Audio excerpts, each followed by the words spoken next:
Hello and welcome to my Yu-Gi-Oh channel. Today we're going to be looking at the newest set which has been introduced within Yu-Gi-Oh Master Duel. Gigantic Champion Sargas is a fire attribute rank 8 with 2,800 attack and 1,500 defense. It's a machine type Exceed monster. It requires 2 or more level 8 monsters. Once per turn you can also Exceed summon a Gigantic Champion Sargas by using one Spriggan's Exceed monster you control. Transfer its materials to this card. When this card has material, you can add one Spriggan's or Therian card from your deck to your hand. If material is detached from a monster on the field, except during the damage step, target one card on the field, either destroy it or return it to the hand. You can only use each effect of Gigantic Champion Sargas once per turn. This is part of the Spriggan's archetype. It has 2,800 attack points, which isn't too bad. The archetype is able to generate level 8 monsters pretty simply, and you're able to get multiple Exceed monsters actually onto the field, including other Spriggan's Exceed, so actually finding these cards isn't too difficult. So long as you have material on the card as well each and every one of your turns, you're able to search consistently for either a Spriggan's or a Therian card, which can be useful for additional plays. This card is seen some use within decks such as Cyber Dragons, just because they're a Therian-based machine monster. It looks like a bit like a lion. That works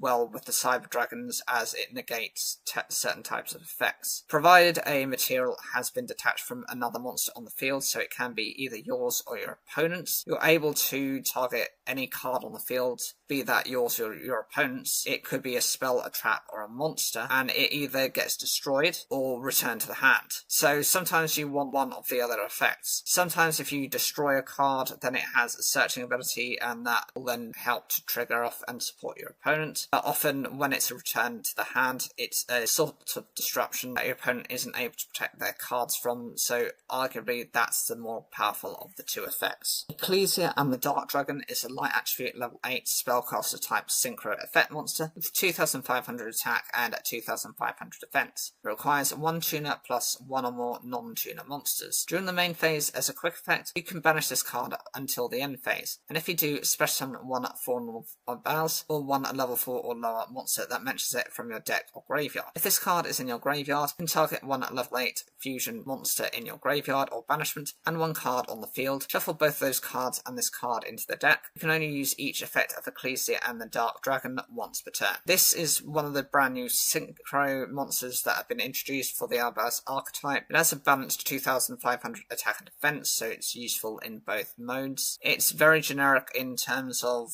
just needing a non-specific tuner and 1 or more non-specific non-tuners, and during the main phase, it's a quick effect, so it can be used during yours or your opponent's turn. You're able to just banish this card until the end phase. That means you're able to also recover this card, and you're able to then also special summon a form of Albaz or a level 4 or lower monster that mentions it from the deck or the graveyard. That's useful because that then has searching abilities to go into some of your branded fusion and then go into some of your fusion monsters from that effect. Provided this card is already in the graveyard, you're able to actually recover one of your level 8 fusion monsters, either from the graveyard or banishment, and a card on the field, and those get shuffled, so you can actually both recover your resources and to disrupt your opponent by shuffling one of their cards back into their deck. The 3 Champions of Sword Soul is a light attribute spellcaster synchro effect monster, level 8 with 2,500 attack and 2,500 defense. It requires a level 4 tuner plus 1 or more non-tuner monsters. If this card is synchro summoned, you can add 1 level 4 or level 8 spellcaster monster whose attack equals its own defense from your deck or graveyard to your hand. You can target 1 face-up card on the field, negate its effects, then if an Ecclesia monster or Fallen of Albaz is in your graveyard, you can destroy that card. You can only use each effect of the 3 Champions of Sword Soul once per turn. This card has balanced attack and defense with 2,500 apiece. It's level 8, so it's actually relatively easy to summon out, although it is quite specific as to the level of the tuner. It must be a level 4 tuner, and so that will limit the levels that you can use in combination for the non-tuner monsters. Once this card has been synchro summoned, you're able to search for a level 4 or level 8 spellcaster monster. Bear in mind it has to be quite specific because its attack and defense must be the same. Comes either from your deck or graveyard to your hand, so you do get some form of recovery. It's very specific, so it can only be limited limited to certain types of decks or certain strategies, and you'd almost have to build your deck based on this card rather than the other way around. It's able to target a face-up card on the field and negate its effects, so you can actually stop one of your opponent's floodgate-based trap cards, for example, one of their spell cards, or one of their face-up monsters. Provided you have an Ecclesia monster or a Fallen of Baz in the graveyard, you can then opt to destroy that card. And I believe that's a once per turn type of effect, so each and every turn, as consistently, you're able to get rid of at least one of your opponent's cards just through effect before having to go into any sort of battle phase. Albion, the Sanctifier Dragon, is a light attributes level 8 dragon fusion effect monster with 3000 attack and 2500 defense. It requires a Fallen of Elbaz and a light spellcaster monster. It cannot be used as fusion material. The opponent cannot target this card with card effects. You can only use each of the following effects of Albion, the Sanctifier Dragon, once per turn. During your opponent's turn, as a quick effect, you can target 2 monsters in any graveyards, special summon both monsters, 1 to each field. If this card is in your graveyard, you contribute 4 monsters, 2 in the extra monster zones and 2 in the center monster zones, and if you do, special summon this card. This is one of the series of fusion monsters that are also introduced within the Albaz archetype. It has 3000 attack and 2500 defense, same as a Blue Eyes White Dragon, but this actually has an effect. Its summoning requirements are a Fallen of Albaz, which you'll have probably 3 copies of, and a light spellcaster monster. This can either be used as part of a super polymerization play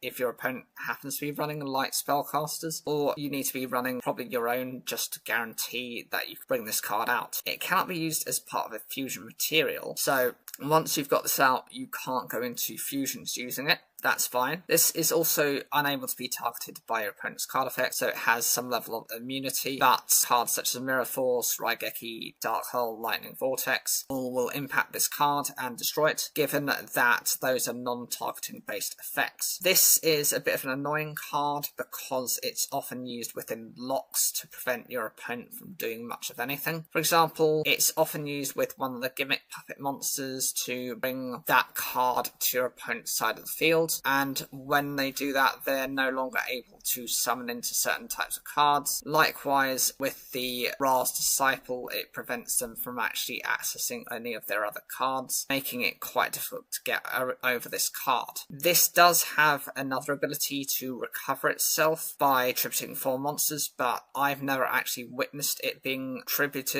brought back, given that to meet this condition, both you and your opponent have to have their extra monster zones filled, and you and your opponent have to have your center main monster zones filled. So unless you're willing to do this specifically, or to be able to use cards that force your opponent to use certain zones, it's unlikely that you're going to get this recovery effect off. Archfiend Emperor is a fire attribute level 7 fiend ritual pendulum effect monster, 2500 attack and 1200 defense. Pendulum scale is 0. You can target one other face-up spell or trap card on the field, destroy both it and this card. You can only use this effect of Archfiend Emperor once per turn. The monster effect is you can ritual summon this card with Throne of the Archfiends. It must be ritual summoned. It's unaffected by other monster effects while in the extra monster zone. You can only use each of the following effects of Archfiend Emperor once per turn. If this card is ritual summoned from the extra deck, you can banish all monsters on the field except in the extra monster zones. If this card is in the extra monster zone, you can special summon 1 fiend monster from your hand, deck, graveyard, or banishment. This card is one of the new Archfiend boss monsters. There is also the Archfiend Matriarch, which we'll actually cover as well. This is a ritual monster and works alongside Archfiend Matador. It does have the same stat line as Summon Skull. I believe this is quite deliberate. It is quite strange to have as an attribute fire, given most fiend types tend to be either dark or light, but you do get some random ones from here from time to time. Its pendulum scale being 0 means you'll be able to access your low level monsters such as level 1s, because previously you have to get scales in between 2 figures. So if you've got 0 to 8, then you'll be able to pendulum summon levels 1 to 7, whereas there used to not be any scale 0s in the game. Its effect is to just target another face-up spell or trap card on the field. That gets destroyed as well as this, and obviously with pendulum monsters, when they get destroyed, they actually return to the extra deck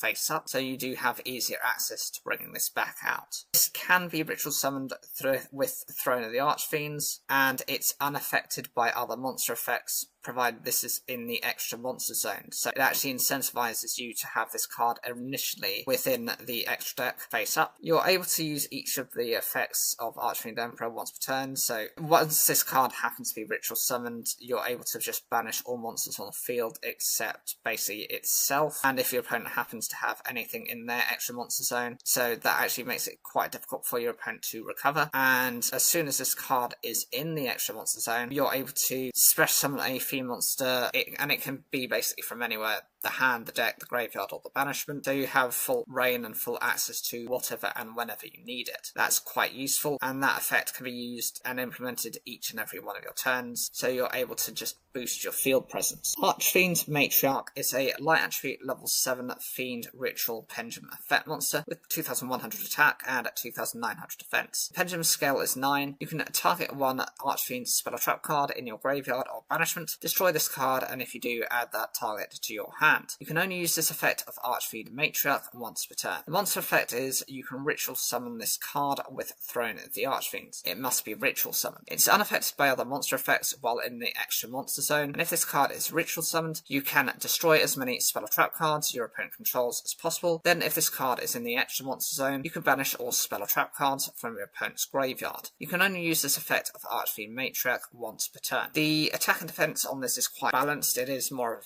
defensive monster, but that's fine. It being level 7 isn't also that much of a deal. It's relatively easy to bring out. Pendulum scale 9, again, because you'll have the Archfiend Emperor on the field as well. You'll be able to pendulum summon monsters between the levels of 1 and 8, which pretty much covers most of these Archfiend cards. The pendulum effect just allows you to choose one of your Archfiend spell or traps in your graveyard or banishment. By destroying this card, you're able to recover that card to your hand, and given that pendulum monsters, when they're destroyed, either by their own effects or by your opponent destroying them, they go back to your extra deck face up. This has to be ritual summoned with Throne of the Archfiends, which I don't think is a concern, and as soon as it is ritual summoned, it's unaffected by other monster effects, provided it's in the extra monster zone, so it does actually have additional protection. Once it's ritual summoned, you're able to wipe out all spell and trap cards your opponent controls, so it acts a bit like a Harpy's Feather Duster or a Lightning Vortex. Then, provided this happens to be in the extra monster zone, you're able to straight away banish all spell and trap cards from your opponent's graveyard. This is useful for any card that you destroy that happens to have an effect that can activate in the graveyard by banishing it. It means that your opponent won't actually be able to get back that type of effect unless they first recover that spell or trap card back to the graveyard to then trigger off that effect afterwards. But it's typically quite difficult for your opponent to do that. Dogmatica Fleur-de-Lis the Thunderbolt is a light attribute level 8 spellcaster effect monster with 2500 attack and 2500 defense. During the main phase, if a monster special summoned from the extra deck is on the field, as a quick effect, you can special summon this card from your hand. If this card is special summoned from your hand, you can set one Dogmatica trap from your deck. It can be activated this turn. While your opponent controls a fusion, synchro, exceed, or link monster with 2500 or more attack, you can only use each effect of Dogmatica Fleur-de-Lis the Thunderbolt once per turn. So this is a level 8 monster and it supports the Dogmatica archetype. Personally, I don't like that archetype because it's all about deck devastation and extra deck destruction, which means you're basically being stopped from playing, and I never like that. This card, as soon as a monster happens to be special from the extra deck, given that this is trying to fight the extra deck, you can straight away special summon this card from your hand, so you don't actually have to rely on any sort of specific tribute summons. You don't have to tribute to bring it out. Once this card happens to be special summoned from the hand, you're able to set a Dogmatica trap from your deck, so those cards will often disrupt whatever your opponent is able to do.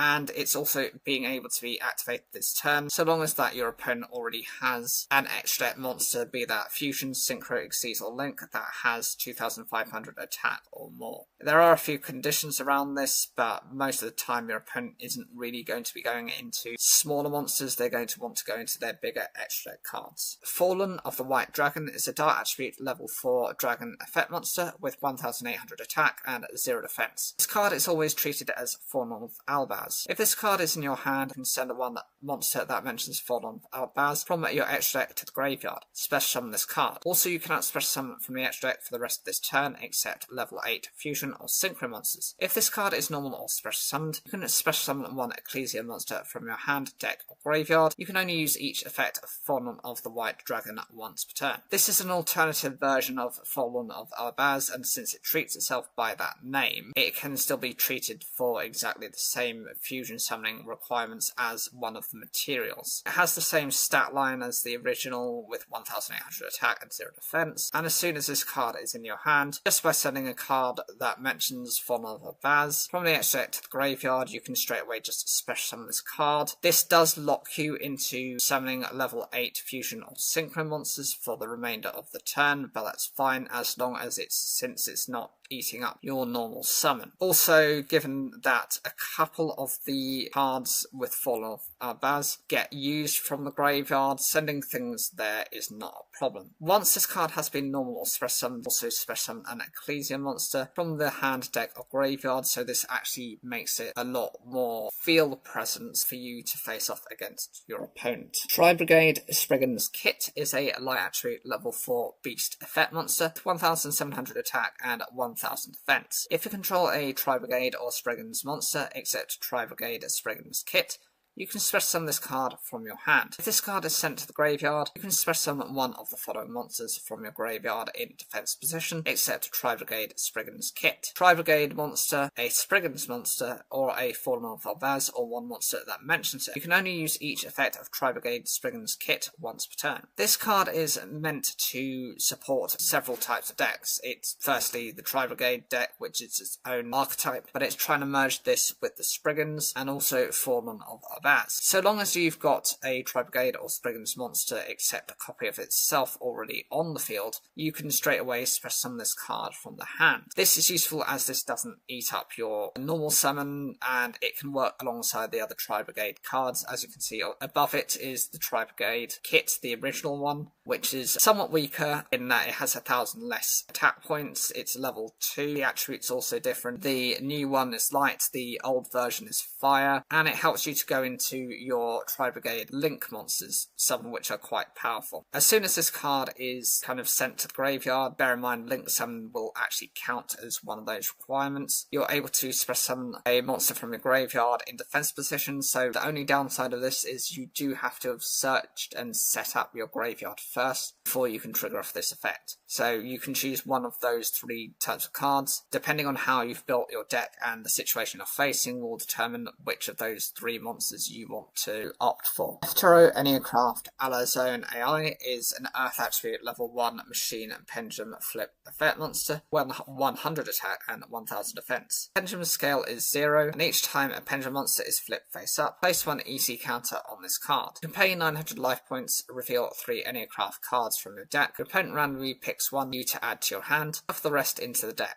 You can only use this effect of Deltaro enneacraft Alazone AI once per turn. The monster effect is flip, banish, face up 1 random card for your opponent's hand until the end phase. When your opponent activates a card or effect that includes an effect that adds a card from the deck to the hand, as a quick effect, change this face down card to face up defense position, add 1 enneacraft card from your deck to your hand. You can reveal this card in your hand, special summon 1 monster from your hand in face down defense position. You cannot special summon the turn you activate this effect, except in face down defense position. This is one of the key cards that is used within the archetype and is understandably why it's an ultra rare. It being an earth attribute is fine because there's plenty of support for that. Level 1 is also quite easy to search for, similar for machines and pendulums. The attack and defense really don't matter in this case because it's just used for both its pendulum effect and for its main monster effect. You're most likely not going to be keeping this card around for too long. The pendulum effect, as soon as a monster is flipped face up, so it can be yours or your opponent's, you get to place an easy counter on this card, and over time as you generate those counters it does become more of a threat to your opponent. Just by paying 900 life points, it's similar to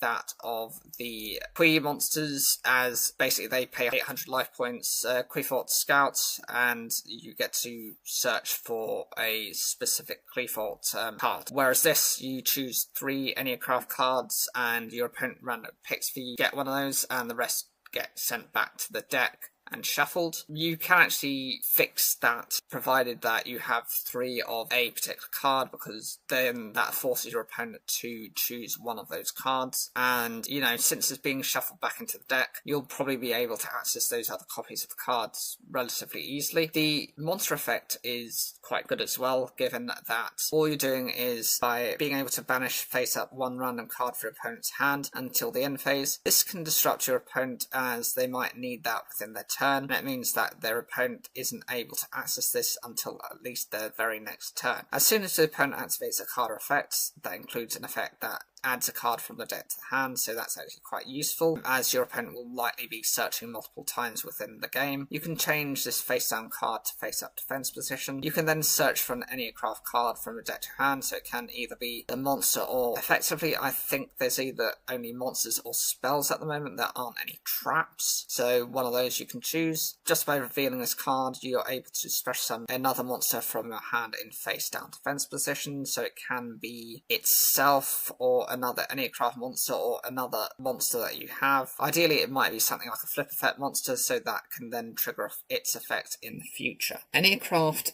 Tori Ma is a light attribute level 9 machine pendulum flip effect monster with 3000 attack and 2500 defense. It has a pendulum scale of 0, and the pendulum effect is each time a monster is flipped face up, place 1 EC counter on this card. At the end of the battle phase, if you have an enneacraft card in your other pendulum zone, you can target 1 monster your opponent controls with less attack than this card, destroy it. The flip effect is to change all your opponent's monsters to face down defense position. The monsters that were cannot change their battle positions. During your turn, when your opponent activates a card or effect on the field, as a quick effect, you can change this face down card to face up defense position, negate the activation, and if you do, destroy that card. You can reveal this card in your hand, special summon 1 monster from your hand in a face down defense position. You cannot special summon the turn you activate this effect except in face down defense position. This is the main boss monster for the archetype, and it's understandable why it's also an ultra rare. It does have 3000 attack and 2500 defense, which makes it in line for a level 9 monster. Light attributes are relatively easily supported. It being machine type is also not too much of a problem. Pendulum scale of 0 doesn't actually make a difference for the archetype, because they don't actually rely on the pendulum scales to bring out their monsters, unlike another archetype such as the Cleforts, which are also machine related. The pendulum scale effect is each time a monster is flipped face up, you're just generating an additional EC counter. End of the battle phase, provided you have an additional enneacraft card in your other pendulum zone, you're able to choose a monster your opponent controls with less attack than this card and destroy it, so long as it has less than 3000 attack points. And bear in mind, it doesn't have to be the original attack points of the monster, it can actually also just be from you reducing the stats of your opponent's monsters. So long as it's lower than 3000, each and every turn trigger off this effect to destroy your opponent's card, so that's actually useful. With the monster effect, being able to mass Book of Moon your opponent's cards and prevent them from being used again really means not only can they not fusion, synchro or seize summon using those cards, but actually it means that they do become useless, and until you choose to get rid of them in your own time, you can just let them sit on the field as being more of a barrier to your opponent's monster zones. When a card is activated by your opponent or an effect, you're able to just change this card from face down to face up defense position, which is fine, and you're able to not only negate the effect, but you can destroy that card. That's good, as it's a way of instantly disrupting whatever your opponent's trying to do. Just by revealing this card in your hand, you're able to choose to special summon a monster from your hand in face down defense position, so it can be either a copy of itself or another enneacraft monster, or ideally another flip effect monster that can then trigger off its abilities. I do find this quite interesting that the archetype has monsters that have 3000 attack points and less stats in their defensive features, given that this is supposed to be supporting a defense style of deck. I mean, if I look at things such as Super Heavy Samurai, they have highly defensive monsters. I know, although being they're able to attack using their defense points, it would also have been nice to have seen like a side bit of that effect either within the own archetype itself, or even by having that as a spell or trap effect that, or buried into actually their field spell, just just to make it more versatile, but that's just how they designed it. It's the same thing I'd argue with something like Subterra, because they are heavily defensive based and they're also flip effect based, so that's a like for like comparison. Enneacraft release is a normal spell card. Place one Enneacraft pendulum monster from your deck in your pendulum zone. If this card is in your graveyard, except the turn it was sent there, you can banish it, add up one face up Enneacraft monster from your extra deck to your hand. You can only activate one Enneacraft release per turn. The first part of the effect just allows you to take an Enneacraft pendulum monster, put it straight from the deck into the pendulum zone, so it does actually give you instant access to whichever Enneacraft monster you want, and provided this card is actually in the graveyard, which will happen either by yourself or your opponent, so long as it's not the turn that it was initially sent there, you can then take a face-up Enneacraft monster from the extra deck and it goes sent and recovered back to your hand, so this acts a bit like a monster reincarnation for the deck. The Fallen and the Virtuous is a quick play spell card. This card is always treated as a branded and dogmatica card. Activate one of these effects. Send one monster that mentions Fallen of Albaz from your extra deck to the graveyard, and target one face-up card on the field, destroy it. If you have an Ecclesia monster in your field or graveyard, target one monster in either graveyard, special summon it to your field. You can only activate one of the Fallen and the Virtuous per turn. So the first part of this effect, given that it's treated always a branded and a dogmatic card, it can be used within either of those archetypes. You can either choose to send a monster that mentions Fallen of Albaz from the extra deck to the graveyard, so you're then able to destroy a face-up card on the field, so you can actually set up for your additional plays by sending those extra monsters to the graveyard, or provided you have an Ecclesia monster on the field or in the graveyard, you can choose a monster in either graveyard and special summon it to your field, so that acts almost like a monster reborn for your own deck. It's actually quite a good card in terms of field presence and does give you either a destruction or a recovery effect. Both are useful depending on your situation. Overall, I think the set of cards that have been introduced within this are actually quite good, and yeah, definitely recommend. These are currently what you have in terms of what has been offered for the ultra rares. I will be covering in separate videos the rares and the normal cards as well, and look out for that video as I'll have that up relatively soon. Please make sure to like the video, it really helps support the channel, and if you can watch another video either at the end screen or on the main channel itself, I'd also be grateful. Thank you. The secret rares for the set include Tri-Brigade Arms Mouser. This is an Earth attribute linked to effect monster with 1800 attack, and there aren't any defense points. It requires 2 Beast Warrior and or Winged Beast monsters. If this card is link summoned, you can send 2 Tri-Brigade cards with different names from your deck and or extra deck to the graveyard, except Tri-Brigade Arms Mouser. Also, you cannot special summon from the extra deck for the rest of this turn, except Beast Warrior or Winged Beast monsters. If this card is sent to the graveyard, you can target one face-up monster on the field, change it to face-down defense position. You can only use each effect of Tri-Brigade Arms Mouser once per turn. This is another link monster to do with the Tri-Brigade archetype. They already have pretty much 3 or 4 already, given that they have a link 2, a link 3, a link 4, and a link 5. So this would be a 5th. This also gives you a bit of a separation of the archetype, if you will, because now you have a choice of going into 1 or 2 link 2 monsters rather than just kind of standard one. It has decent attack points at 1800, and it only requires 2 relatively common archetypal support cards in terms of typing. It's fine and can be splashed into so many types of decks. The ability, as soon as this card is linked summoned, to just Foolish Barrel 2 Tri-Brigade cards means that you'll be able to access those cards much easier. Some of them have their own graveyard-based effects which activate when sent to the graveyard and can help you to search for other cards within the archetype. This does prevent you from special summoning for the extra deck for the rest of the turn, except Beast Warrior or Winged Beast monsters, but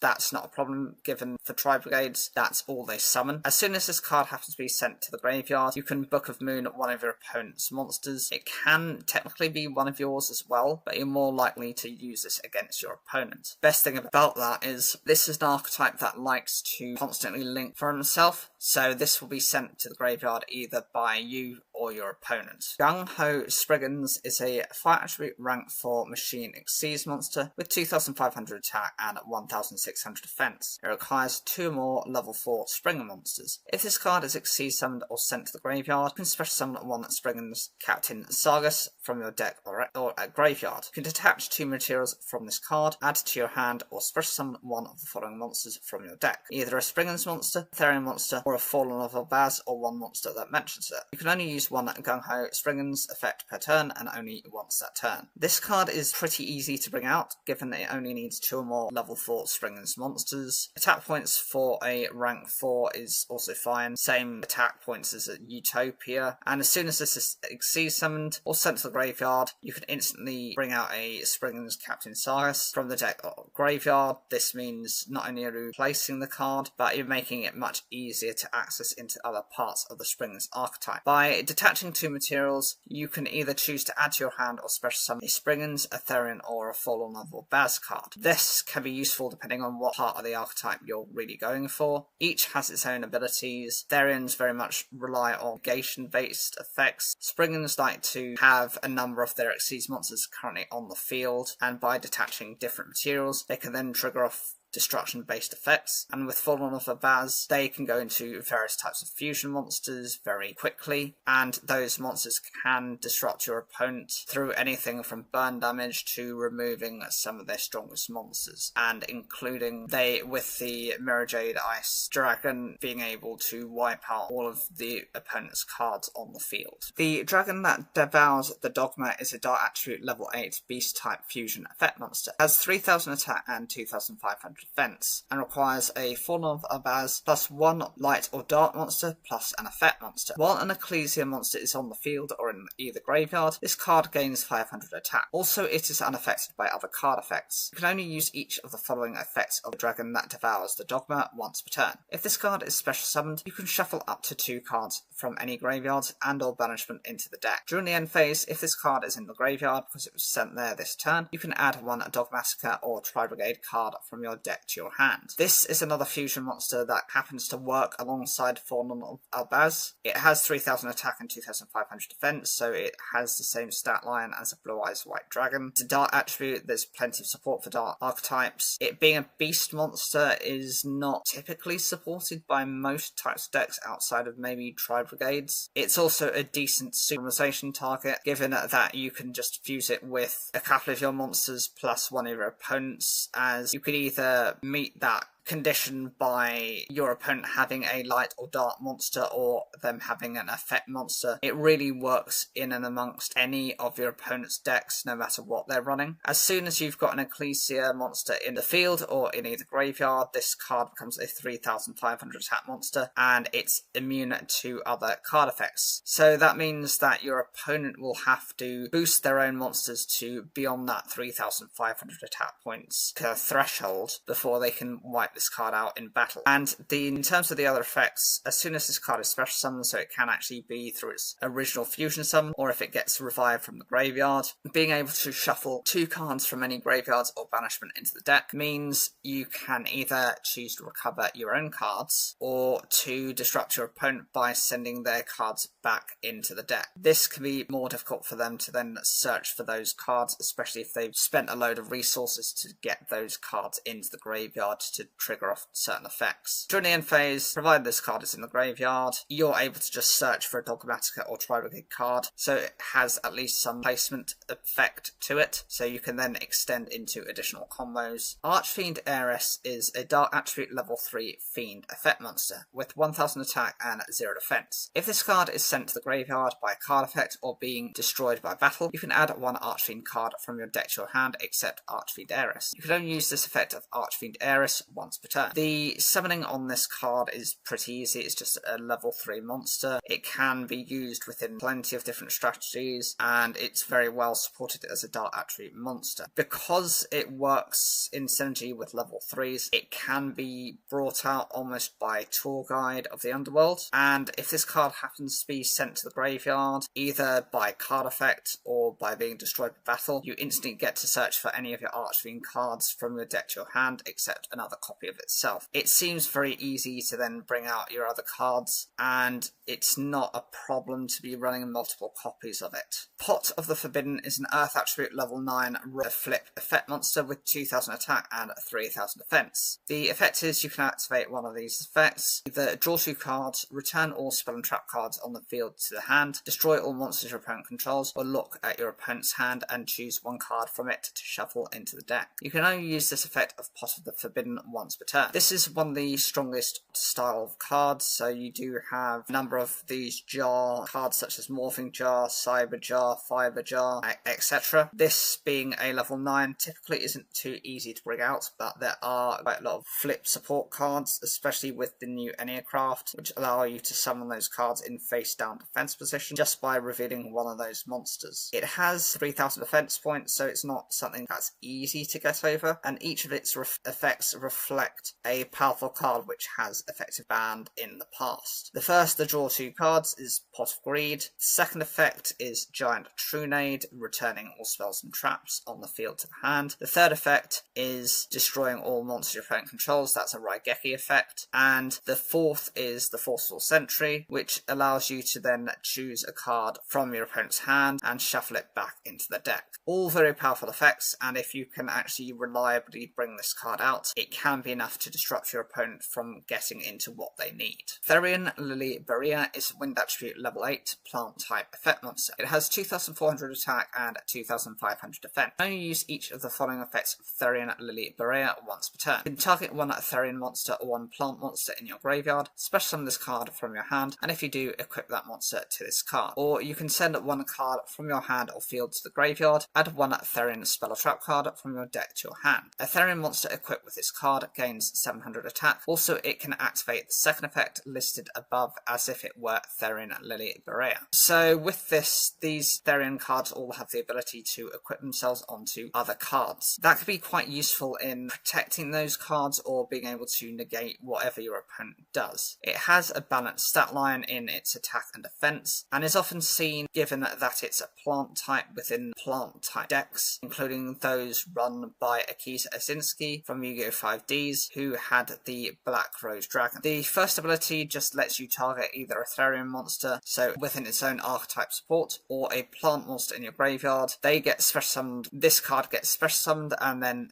that monster gets equipped to the card. The secondary ability, just by sending a card from the hand to the graveyard, it allows you to search for a Therian spell or trap card from your deck to the hand. That's fantastic because that just helps you to circulate your cards and search for, and deck thin at the same point. The final part of the effect allows for your monsters to be boosted by 700 attack points. That's not a small increase, and it also allows the secondary ability, which is the searching for a Therian spell or trap, to be treated as though this monster has activated that effect. It makes the card design very easy to access and is typical within a rank 8 style plant deck. Time Reloader is a light attribute level 8 machine effect monster with 1200 attack and 2400 defense. During the main phase, if a monster on the field is flipped face up, you can special summon this card from your hand. Then change one face up monster on the field to face down defense position. During the main phase, if this card is flipped face up, you can target one monster in your graveyard, special summon it in defense position, then change one face up monster on the field to face down defense position. You can only use each effect of Time Reloader once per turn. The attack and defense stats on this are fine, given that it's really there just to disrupt your opponent. So long as a monster on the field has been flipped face up, this card is instantly able to be special summoned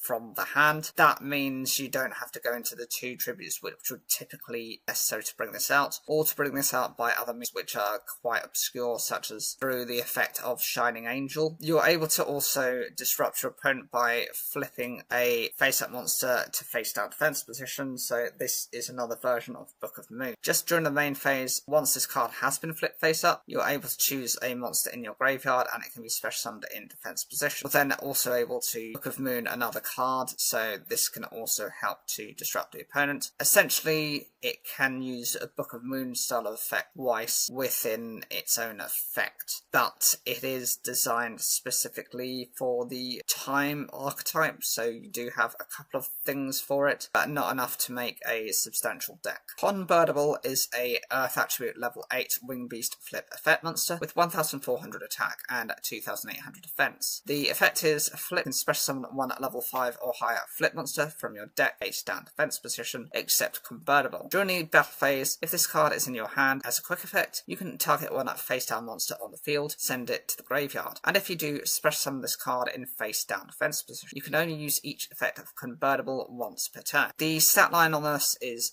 fine, given that it's supposed to be a more defensive card. 2800 for a level 8 is decent. It being a winged beast is not in keeping too much with any flip-based archetypes, because I can't name a single other card within a typing that works alongside that. Most flip effect monsters tend to be either, well, most are originally rock types, and I'm thinking some of the really old ones, like Guardian Statue. There is the Sphinx card, and there's a couple of other ones which kind of match that. Those came out within a structure deck, which was including Exod, that had a burn effect when rock monsters were flipped. This is just able to special summon a level 5 or higher flip monster from the deck. It does have to be in face down defense position, but that actually works well with certain archetypes such as the enneacraft, which is why it has been partnered within this new pack.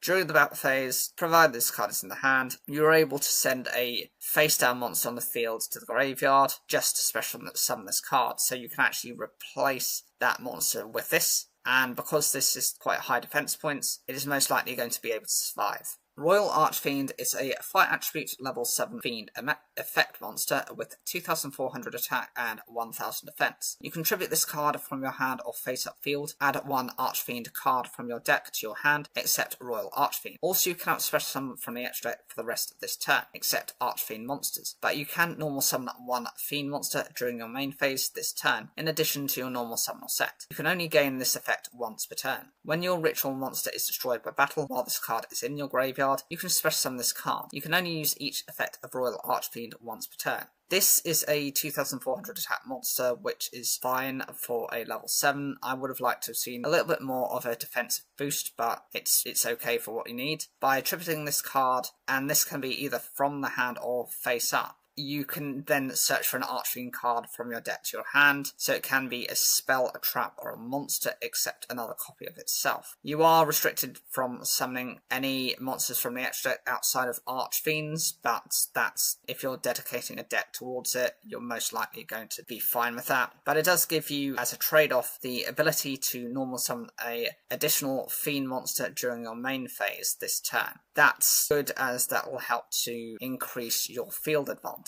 As soon as a ritual monster is destroyed by battle, and this card happens to be in the graveyard, you can replace that ritual monster with this monster. And that means you can then trigger off its effect again to then search for an Archfiend card, so it has a decent level of synergy and recyclability. Mimigul Flower is an Earth attribute level 1 plant flip effect monster with 0 attack and 2100 defense. Flip, if it is the main phase, apply these effects in sequence. Your opponent can add one flip monster or one Mimigul card from their deck to the hand, or give control of this card to your opponent. During your main phase, you can special summon this card from your hand to your opponent's field in face down defense position, or if a face down monster is on the field, you can special summon this card face up on your field. You can only use each effect of Mimigul Flower once per turn. The Mimigul archetype works on the basis of summoning themselves to your opponent's side of the field, then triggering off their effects, which actually benefit you as the opponent, quote unquote,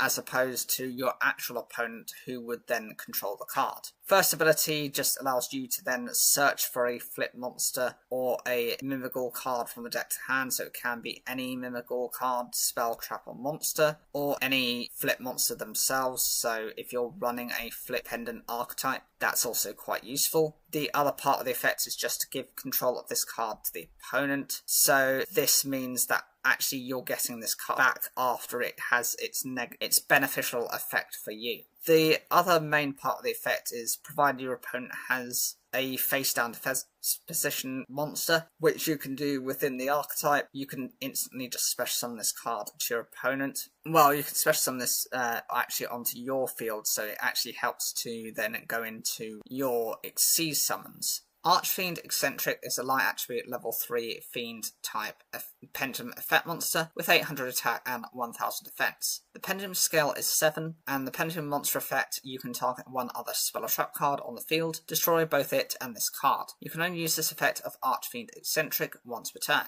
The monster effect is you contribute this card, then target one monster on the field, destroy it. You can only use this effect of Archfiend Eccentric once per turn. This being a pendulum monster actually works with the inbuilt archetype, as I believe the Archfiend Emperor has a scale of 0. So if you have both of these cards, you can then pendulum summon monsters between levels 1 and 6. Most of the Archfiend monsters actually reach those kind of levels. There are a couple that are slightly higher, but that's not too much of a cost to you. The pendulum effect to be able to destroy a spell or trap card is quite decent, because most of the archetype doesn't have any spell or trap removal outside of this effect, so you'd have to be running non-specific cards such as Twin Twister to get any impact. The monster effect just allows you to tribute this to target a monster on the field and destroy it, so you have within its effects the option of either destroying a spell or trap or a monster.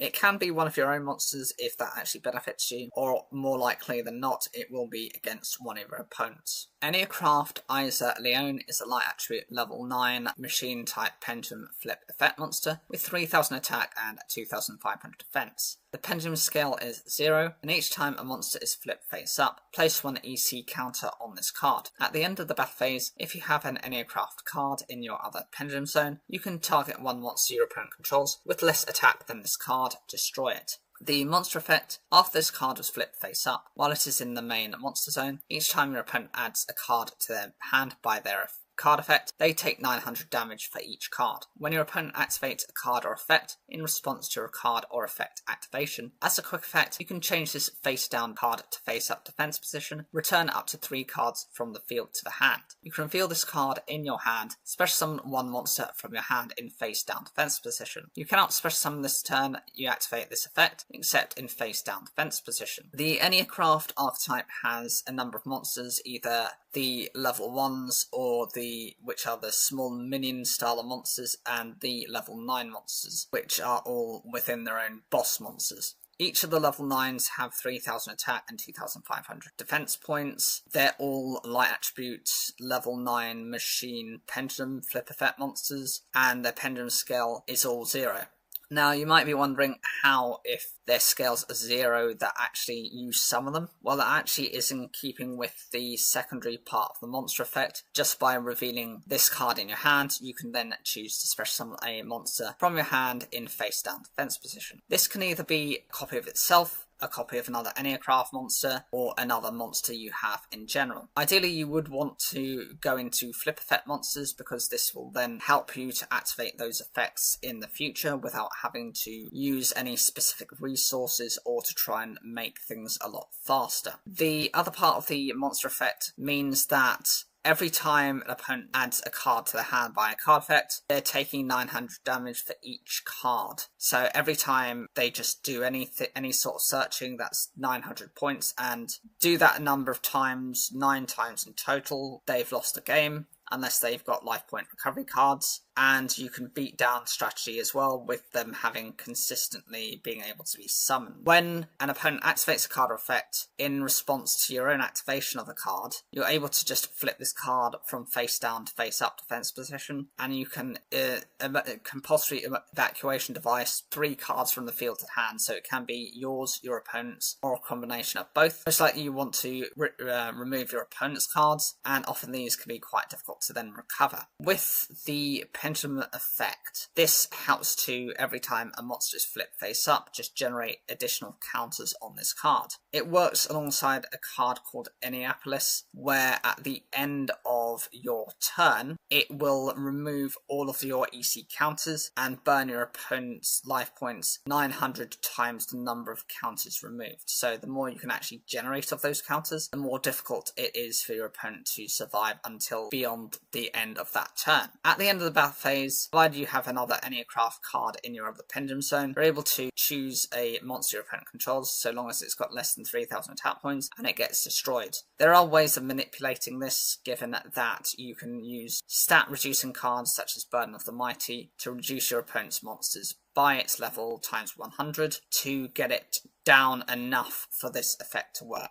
Enneacraft Aster Pixia is a light attribute level 9 machine type pendulum flip effect monster, 3,000 attack and 2,500 defense. It has a pendulum scale of 0, and the pendulum effect, each time a monster is flipped face up, place 1 EC counter on this card. At the end of the battle phase, if you have another enneacraft card in your other pendulum zone, you can target one monster your opponent controls with less attack than this card, destroy it. For the monster effect, after this card was flipped face up, while it is in the monster zone, your opponent cannot target cards in the field or graveyards with card effects. When your opponent activates a card or effect that targets a card you control, as a quick effect, you can change this face down card to face up defense position, negate that effect. Then you can banish face down one random card from your opponent's hand. You can reveal this card in your hand, special summon one monster from your hand in face down defense position. You cannot special summon the turn you activate this effect, except in face down defense position. The stat line on this is the same as the other enneacraft boss type monsters. It's a light attribute level 9 machine pendulum, 3,000 attack and 2,500 defense.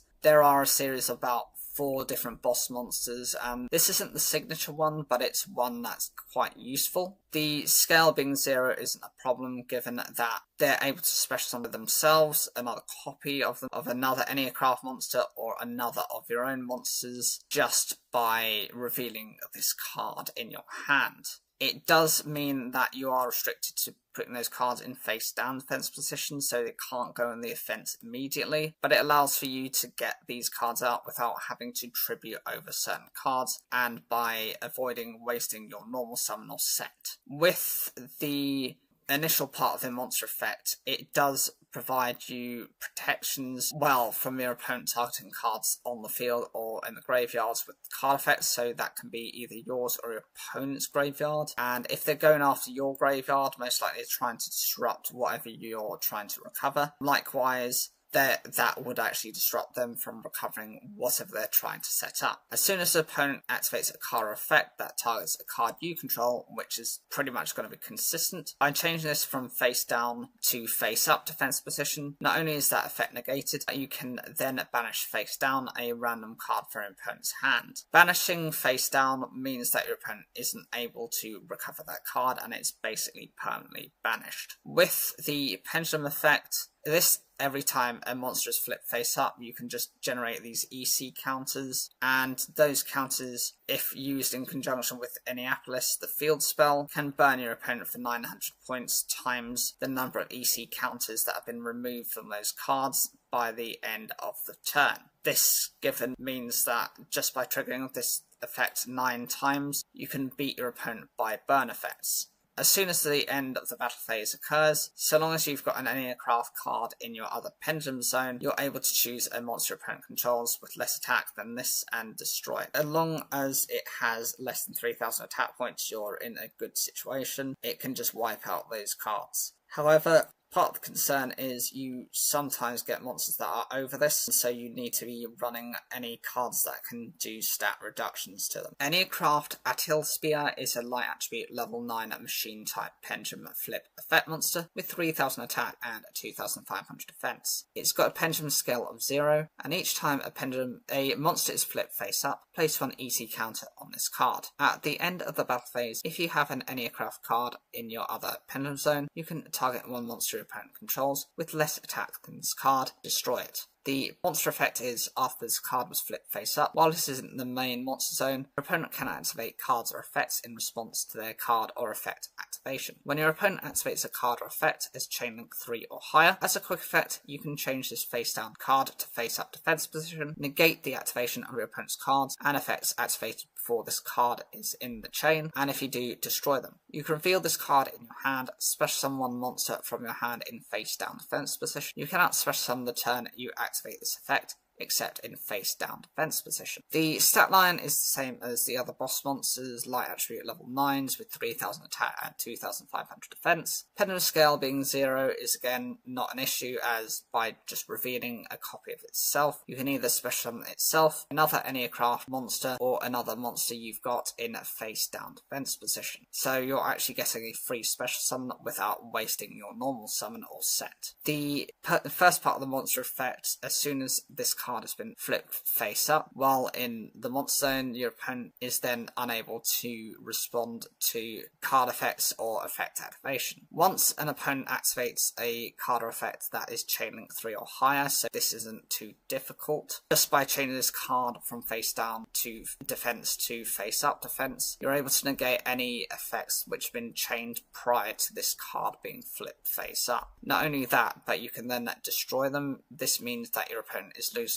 potentially 3-4 cards before this card ever actually triggers, which could be enough to probably not only annoy your opponent but prevent them from playing. Enneacraft archetype is a light attribute level 9 machine type pendulum flip effect monster with 3000 attack and 2500 defense. Pendulum scale is 0, and the pendulum effect is each time a monster is flipped face up, place 1 EC counter on this card. At the end of the battle phase, if you have an enneacraft card in your other pendulum zone, you can target one monster your opponent controls with less attack than this card and destroy it. This part of the effect means that every time you have a monster, whether it is yours or your opponent's, is flipped face up, you can just generate an EC counter, and with the Enneapolis field spell, when that's activated, it removes your EC counters at the end of the turn, and your opponent gets burned for every EC counter removed times 900 points. If you can do this the 9 times necessary, then this can be enough to effectively defeat your opponent. And at the end of the battle phase, provided you have another enneacraft card in your other pendulum zone, you're able to choose a monster your opponent controls with less than 3000 attack points, and destroy it. So you have 2 options you can really do with that. You can either choose to reduce your opponent's monster's attack points, various cards, or you can choose to up this card's attack points, because the only condition is that it has to be a monster with less attack points than this card.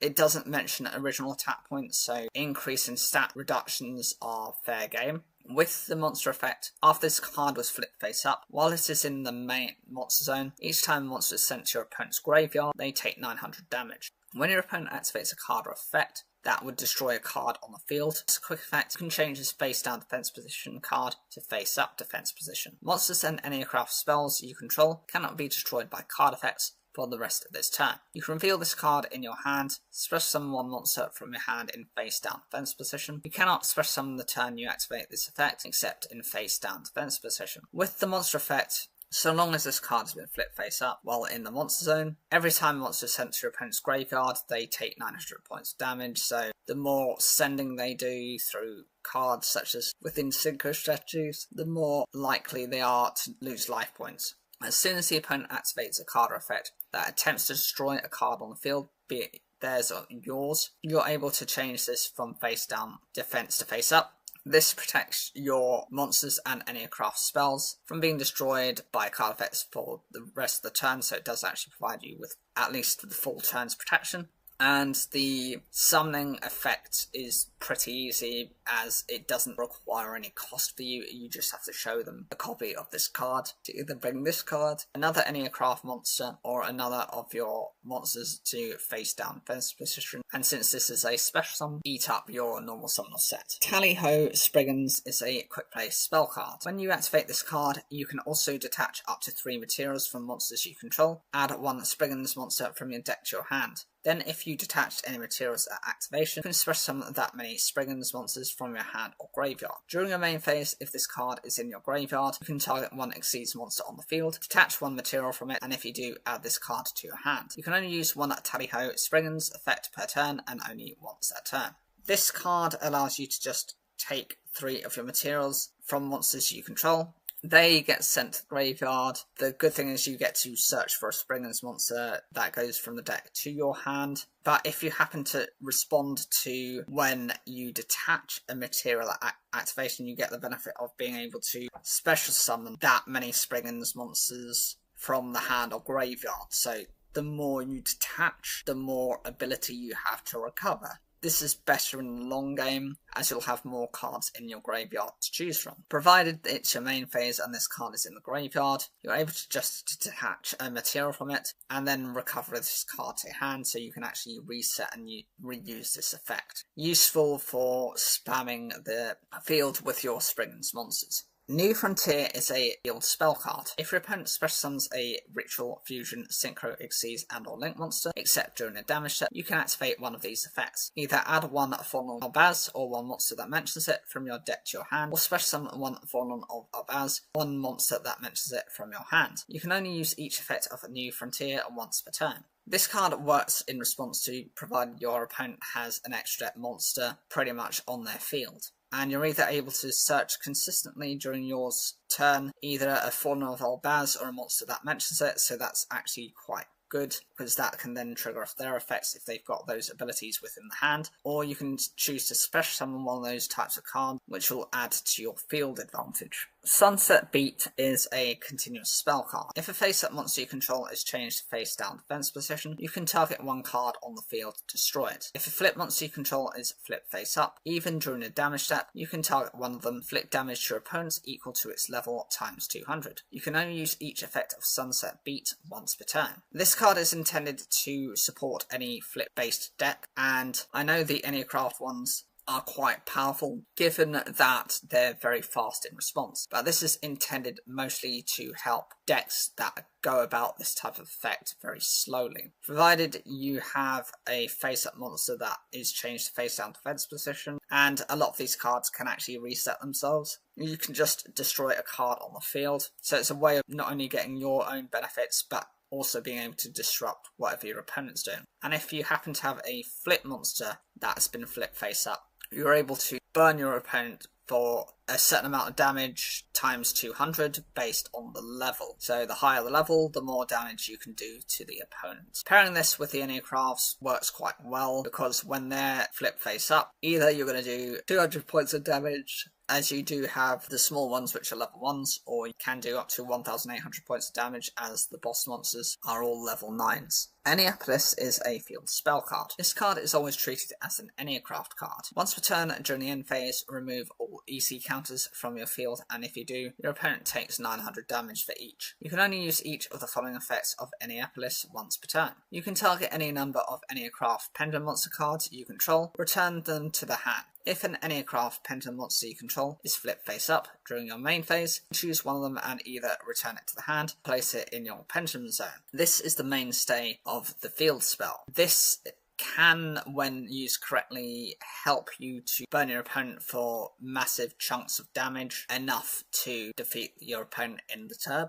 And the first part of the effect is simply that it's treated as an enneacraft card constantly, so it can be searched by the other enneacraft monsters. Especially, I think the level 1s are mostly searchers. And during the end phase, just by removing all EC counters, your opponent takes 900 damage for each, so if you can actually get 9 counters locked and loaded, that'll be enough damage to defeat your opponent within the turn. The other part of the effect, just by targeting any number of enneacraft pendulum monster cards you control, they get returned to the hand, and this can be helpful for you to then re-establish your pendulum zones based on what you need. If an enneacraft pendulum monster controlled is flipped face up, you're able to choose one of them, and it either goes back to the hand or it gets placed in your pendulum zone, so that's also a way of you recovering those cards. Archfiend Strategy is a field spell card. Fiend monsters in the extra monster zone gain 1000 attack points. You can activate one of these effects. Banish one Fiend monster or one Archfiend card from your hand or graveyard. Add one Archfiend card from your deck to your hand, except a field spell. Or add one Archfiend pendulum monster from your deck to your face-up extra deck. You can only use this effect of Archfiend Strategy once per turn.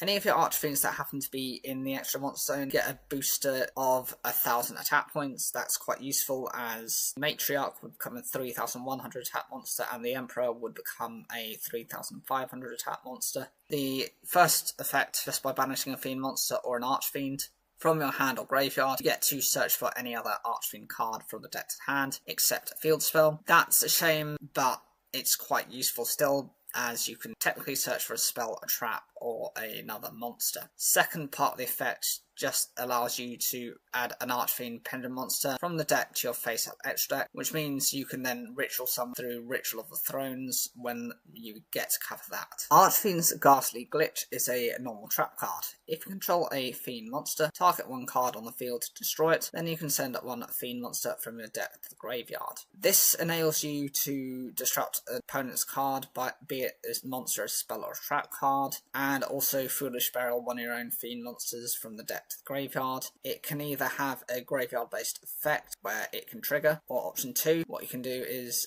it can help you to set up for further plays. And Brightest Blazing Branded King is a normal trap card. Choose one fusion monster you control that mentions Fawn of Albaz as material and negates the effects of all other face-up cards currently on the field until the end of this turn. During the end phase, if a fusion monster was sent to the graveyard this turn, you can add this card from your graveyard to your hand. You can only use one Brightest Blazing Branded King effect per turn, and only once that turn.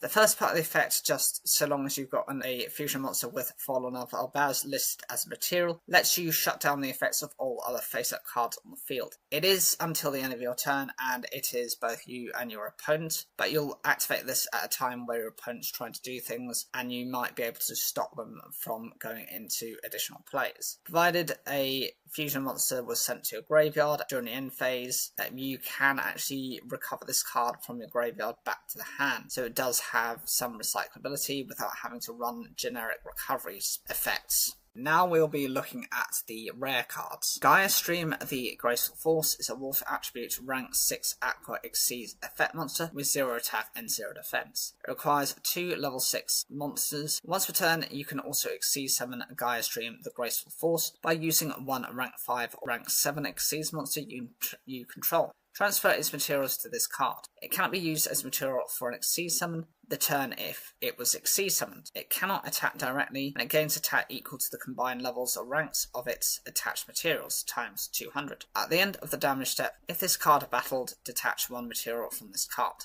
Initially, when you see it, it doesn't have any attack or defense points. It's all entirely through its own effect. It can be beneficial because you can do quite a lot of damage, but the problem with this card is that it's very simplistic, it's battle-centric, and that means that it can be managed very quickly. If you were to summon it just through the 2 level 6 monsters, then this card gains, it would become a 2,400 attack monster. It makes sense given that the original Gaia is 2,300 attack points and it's trying to keep somewhat within theme. If summoned through the abilities of a rank 5 Exceeds monster, then that would become, well, a 3,000 attack monster, because it's 1,000 attack points for each material. Assuming that's a 2 material rank 5 monster, it would become a 4,000 if it had 3 materials on it. Similarly, if you really would rather go with the rank 7, as you're more likely to get a bigger power boost, because if you were to take this from just a rank 7 that has 2 materials on it, then that would become a 4,200 attack monster. Or if it was to have 4 monsters, basically 3 materials, and the rank 7 Exceeds itself, it would become a 5,600 attack monster. And that's generally where it would cap off, but that'd be more difficult to meet those conditions. And it has the annoying problem at the end of the damage step, if this card happens to have battled, to detach a material. So you need to be pretty certain you know as and when you want to activate and go into battle phase with this card. Brigand the Glory Dragon is a Dark Attribute level 8 Beast Fusion effect monster with 2,500 attack and 2,000 defense. It requires a Fallen of Albaz and 1 level 8 or higher monster. It cannot be destroyed by battle. While you control this fusion summon card, your opponent cannot target other monsters you control with monster effects. During the end phase, if this card is in the graveyard because it was sent there this turn, you can add to your hand or special summon one Tri-Brigade monster, one Fallen of Baz from your deck. You can only use this effect of Frygrand the Glory Dragon once per turn. The summoning on this isn't too difficult as it just needs a Fallen of Albaz and a level 8 or higher monster, pretty simple to get, even if you use it as a super polymerization target for one of your opponent's cards. Attack and defense are fine, it's the same as something like an elemental hero Neos. Attribute is also okay, but beast type is quite specific. The effect, it cannot be destroyed by battle, is decent, but then your opponent will have card effects that can destroy this through that, or to remove it from play, or actually return it back to the extra deck. Provided you control this fusion summon card, your opponent cannot target other monsters you control with monster effects, so it does actually force all activations onto this card prior to them then going into your other cards. And provided during the end phase this is sent to the graveyard this turn, you're able to either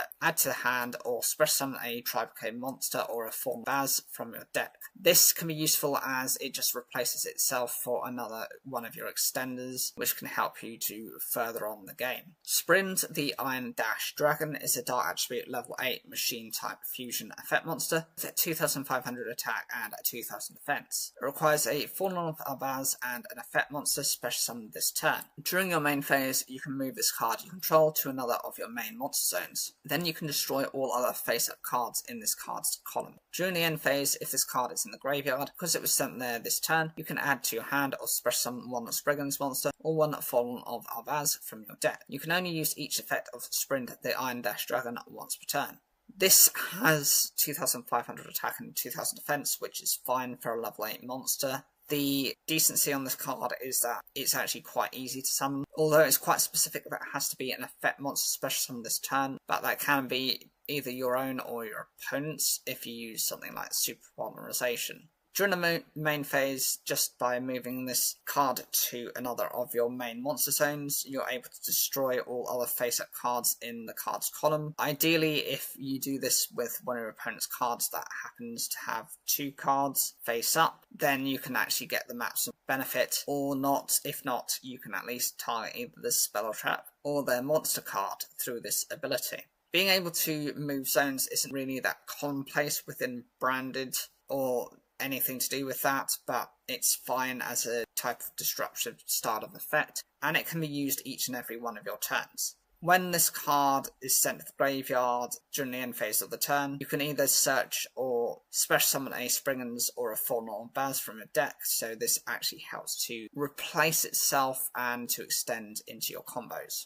Archfiend Cavalry is a dark attribute level 4 fiend type effect monster with 1900 attack and 0 defense. If this card is on the field, it's destroyed by card effect and sent to the graveyard. You can target one Archfiend monster in your graveyard, except Archfiend Cavalry, special summon it, but it cannot attack this turn. This has a decent attack points for a level 4 monster, but provided this card is destroyed by card effect, and you can actually do this either by your opponent's card effect or by your own, you're able to choose an Archfiend monster in your graveyard and it gets special summoned. It is limited from attacking for the remainder of the turn, but you can still use it as part of material for either a Xyz summon, a synchro, a tribute, or for a link summon, so it's actually a decent level of replacement. Spriggan's Captain Sargus is a fire attribute level 8 machine effect monster, 1500 attack and 2800 defense. If this card is in your hand or graveyard, you can target one Spriggan's Xyz monster you control, attach this card to it as material. During your opponent's turn, as a quick effect, you can detach one material from an Xyz monster you control, then target one face-up card on the field, destroy it. You can only use each of the previous effects of Spriggan's Captain Sargus once per turn. A Spriggan's Xyz monster that has this card as material gains this effect. This card gains 500 attack.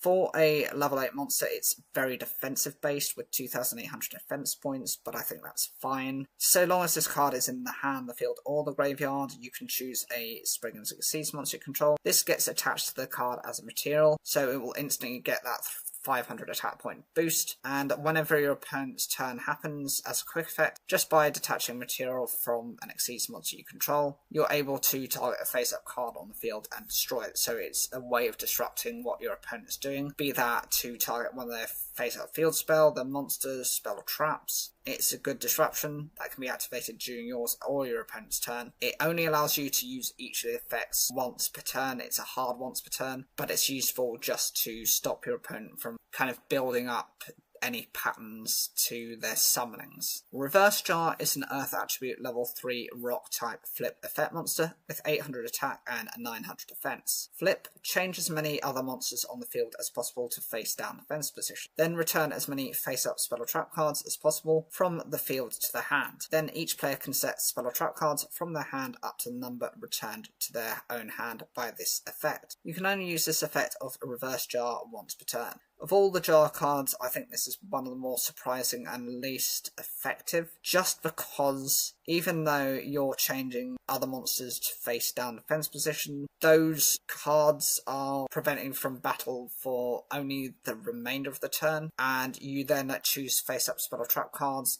up to the number of monsters that you flip face down. But if your opponent doesn't have any face up spell or traps, then that part of the effect kind of fizzles out, and them being able to regain those cards then allows them to reset those spell or trap cards, and they might have activation effects which can then be triggered off as soon as they're activated during your opponent's next standby phase that early. And it's just not an ideal card. I don't think it really helps in any way outside of getting rid of certain floodgate style of effects. Swarm of Centipedes is a Dart attribute level 3 insect effect monster with 1500 attack and 500 defense. If this card is flipped face up, you can target one other monster on the field, change it to face up attack position or face down defense position. You can only use this effect of Swarm of Centipedes once per turn. Once per turn during your main phase, you can change this card to face down defense position. This is another version of a number of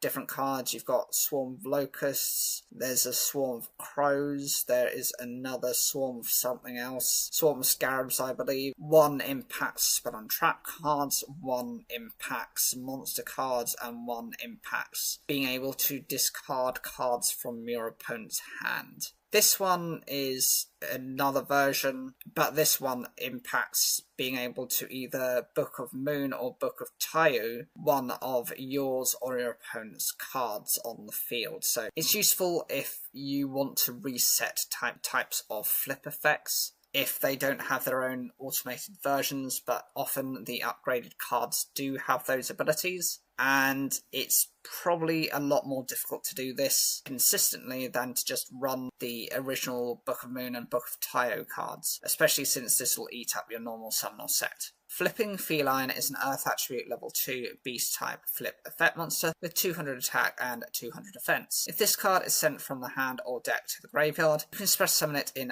face down defense position. After this card was flipped face up, if a monster is sent from the hand and or deck to the graveyard while this card is in the monster zone, you can target one of them, special summon it in face down defense position. You can only use each effect of Flipping Feline once per turn. This is a relatively weak card with only 200 attack and defense. Provided this card is sent from the hand or deck to the graveyard, you're just able to special summon this face down defense position. That's fine, but it is extremely weak, and it's probably useful only within a beast type flip effect deck rather than a more generalized deck. Once this card has been flipped face up, and if a monster is sent from the hand and or deck to the graveyard, you're able to target one of them and special summon it in face down defense position, so it does have some synergy in being able to steal what your opponent has, but it's still very difficult for you to get into. Beast of Talwar, the Sword Summit, is a Dart attribute level 7 fiend type effect monster with a 2400 attack and a 2100 defense. And 50 defense. This card is always treated as an archfiend card. If you control no monsters, you can special summon this card from your hand. The first time this card would be destroyed by an opponent's card effect, each turn it is not destroyed. Neither player can target other monsters with equipped spell cards or effects. This is a retrain of the previous monster, which is a normal monster called the Beast of Talwar. Same stat lineup. The only difference really is that not only does this have an effect, but it's a level 7 rather than a level 6 monster. It is always treated as an Archfiend card, so it does work within its own Archfiend style of deck. Provided you have no monsters, this card can instantly be special summoned, so you don't actually have to tribute over 2 cards to bring it out. This does have a once per turn protection from being destroyed by card effects each and every turn, but if your opponents really go into this, they'll probably be just go over by battle. This also stops either player from using equipped spell cards and their effects. So if your opponent is running any specially designed equipped spell style of decks, then that actually fizzles out by having this card on the field. There is the Mechanco archetype, which is often used as a rogue strategy that would be countered by something like this. And I believe also something like the Guardian, which were used by Raphael in the 4th season of Yu-Gi-Oh! Duel Monsters. Dogmatica Lawbringer is a light attribute level 8 spellcaster effect monster, a 2000 attack and a 2000 defense. If a monster special summoned from the extra deck is on the field and this card is in your hand, you can special summon this card. If this card is special summoned from the hand, have each player send one monster from the extra deck to the graveyard. If this card is sent to the graveyard, you can target one Dogmatica card in your graveyard except Dogmatica Lawbringer, add it to your hand. You can only use each effect of Dogmatica Lawbringer once per turn.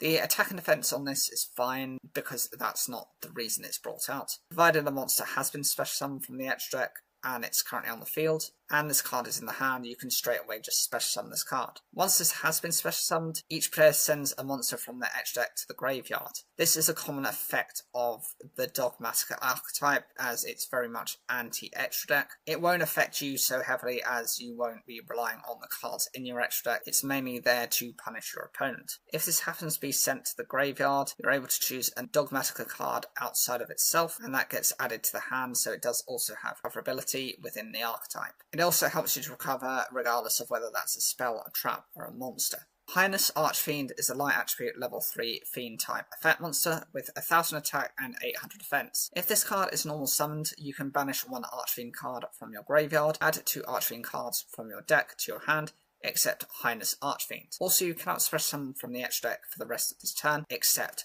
Archfiend monsters. When your ritual monster is destroyed by battle while this card is in your graveyard, you can special summon this card. You can only use each effect of Highness Archfiend once per turn. As soon as this card is normal summoned, just by banishing an Archfiend card from your graveyard, so bear in mind most of these cards are dead once they're in the graveyard, you can just straight away search for 2 Archfiend cards from the deck to the hand, except copies of itself. So it can be a spell, a trap, or a monster, but it does restrict you from special summoning from the extra deck for the rest of the turn, unless they have to be Archfiend based monsters. When a ritual monster is destroyed by battle and this card is in the graveyard, you can then special summon this card. So that's also fine, but it works against its own first part of the effect because that has to be normal summoned to trigger off that effect. So you're better off trying to recover this card from your graveyard back to your hand through even simple cards such as Monster Reincarnation, just to then offset and to benefit from recovering this ability. Searching is useful, but I think the Archfiend Matador is more consistent for this, as it's not so heavily dependent on having other cards around for the effect to trigger. Shipping Archfiend is a wind attribute level 3 fiend type tuner effect monster. It has 0 attack and 0 defense. You can target any number of face-up monsters on the field and declare one type or attribute. They become that type or attribute if a monster is special summoned to your opponent's field while this card is in your monster zone, except during the damage step. You can target one monster on each field with the same type and attribute from each other, return them to the hand. You can only use each effect of Shipping Archfiend once per turn. This is a tuner monster, so it's designed towards synchro types of abilities, and it is a weak monster as it has only 0 attack and defense, so it is reliant on its abilities. You're able to target a number of face-up monsters on the field. You're either able to adapt their typing or attribute to become whatever you say they are. If you are looking at the attribute, it might be because they are specific super polymerization targets, often used for things such as Starving Venom Dragon, which needs you to adjust an opponent's monster into a dark attribute, or sometimes you do have monsters that require a specific typing, such as Spellcaster or Warrior. That's fine again because just by manipulating these abilities, you are then able to go into other plays. If a monster happens to be special summoned to your opponent's field, while this is in the monster zone, you can then target a monster on each field. They do have to have the same type and attribute, and they get to be returned to the hand, so you can actually also disrupt what your opponent's doing. But this does also require your opponent to really be having a similar style of deck, or to be able to adjust one aspect of, be that the typing or the attribute, so that they match with your own cards. That can be more difficult. Proto-enneacraft Yugioh is an Earth attribute level 1 machine pendulum flip effect monster with 100 attack and 1000 defense. The pendulum scale is 0, and the pendulum effect, each time a monster is flipped face up, place 1 EC counter on this card. You can pay 900 life points, reveal 3 enneacraft cards from your deck. Your opponent randomly picks 1 for you to add to your hand, shuffle the rest into the deck. You can only use this effect of Proto-enneacraft Yugioh once per turn. The flip effect is destroy 1 monster your opponent controls. When your opponent activates a monster effect in the hand as a quick effect, you can change this face down card to face up defense position. Add 1 enneacraft card from your deck to your hand. You can reveal this card in your hand, special summon 1 monster from your hand in face down defense position. You cannot special summon the turn you activate this effect, except in face down defense position. This is one of the smaller enneacraft archetype supports. They all have 100 attack and 1000 defense. All Earth attribute, all level 1 machine pendulum flip with a scale of 0. Pendulum effect allows you to generate a EC counter every time a monster is flipped face up, so it can be yours or your opponent's. It just continues to rack up those counters. When combined with the Enneacraft field spell, this can burn your opponent for 900 points times the number of counters that are removed at the end of your turn. So if you can get it up to 9 counters, then you can actually beat your opponent in one go. By paying 900 life points, you get to choose 3 enneacraft cards from your deck, and your opponent gets to choose one of them into your hand, and the others get shuffled back into the deck. If you have 3 copies of these cards, then that should be sufficient for you to force them to search for what you want. Even if you're in the later stages of the game and you can't choose that, most of the options you get, be that the spells or the monsters, currently there aren't any trap cards, allows you to access what you need. The monster effect, just to be able to destroy a monster your opponent controls, is decent because having some sort of disruption is also quite useful. As soon as an opponent activates a monster effect in the hand, this card can be changed from face down to face up defense position, and then you can search for another enneacraft card from your deck to your hand. And just by revealing this card, then special summon either itself, another copy of an enneacraft card, or another one of your monsters into face down defense position, allowing you to summon cards without having to eat up either your normal summon or set. Ecto-enneacraft Tremaille is an Earth attribute level 1 machine pendulum flip effect monster with 100 attack and 1000 defense. The pendulum scale is 0, and each time a monster is flipped face up, place 1 EC counter on this card. To pay 900 life points, reveal 3 enneacraft cards from your deck. Your opponent randomly picks 1 for you to add to your hand. Shuffle the rest into the deck. You can only use this effect of Ecto-enneacraft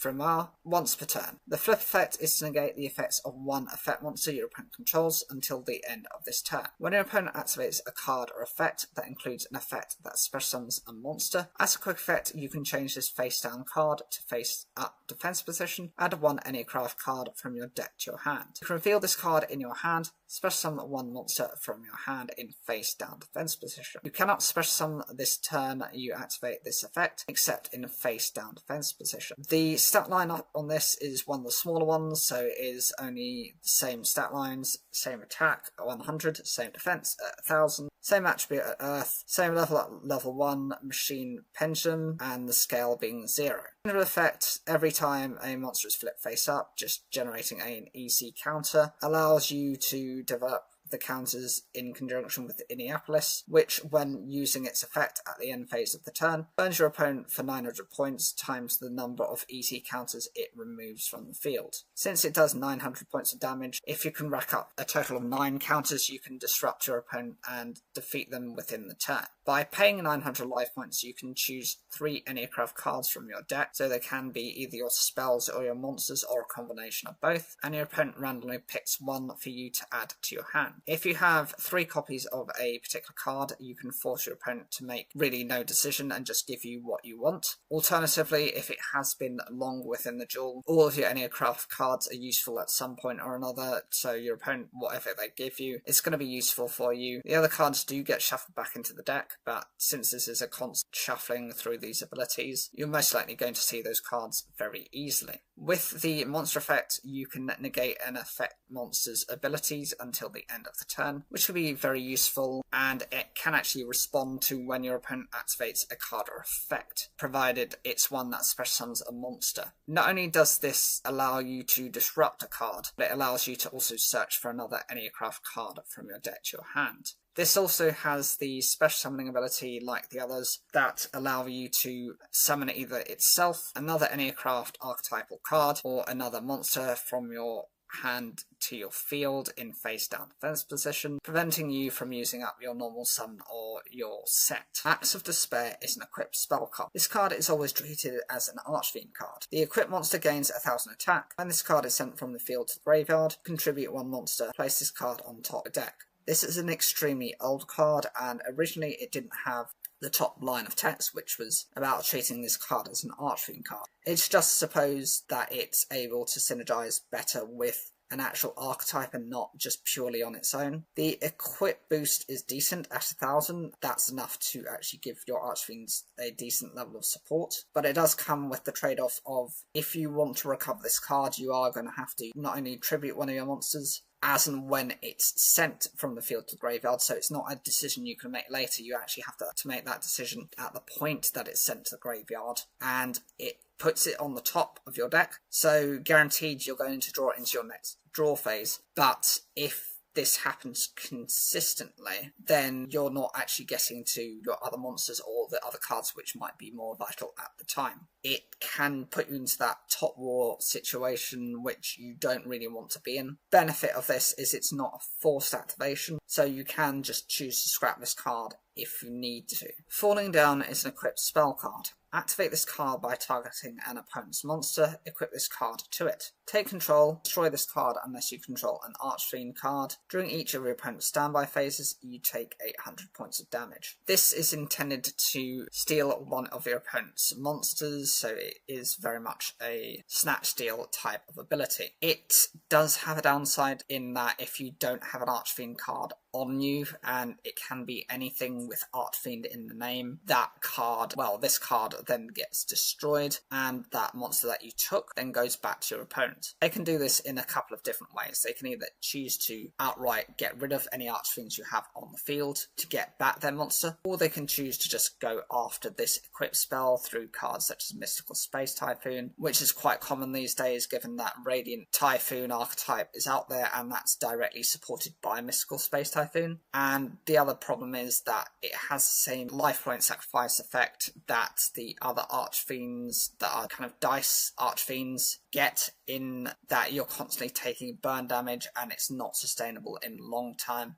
It can be mitigated by the field spell Pandemonium, but you're going to be in a clash with using that and other field spells which might benefit you more readily. Archfiend Pallor Brilliant is a field spell card. All fiend type monsters you control gain 500 attack. You can target one archfiend monster you control, banish one other fiend type monster you control, and if you do, special summon from your hand, deck, or graveyard one archfiend monster with the same level as the targeted monster. You can only use this effect of Archfiend Pallor Brilliant once per turn. Like the previous card in terms of determining field spells, this does have its benefits, but it will clash with other cards such as Pandemonium, as you can only have one field spell on your field at any one point. This gives your fiend type monsters a power boost of 500 points, which is, when built with other effects, can be quite devastating. You can target an archfiend monster you control just by banishing another archfiend type monster. You can special summon another card from your hand, deck, or graveyard which has an archfiend in its name with the same level as the targeted monster, so long as you're running multiple copies of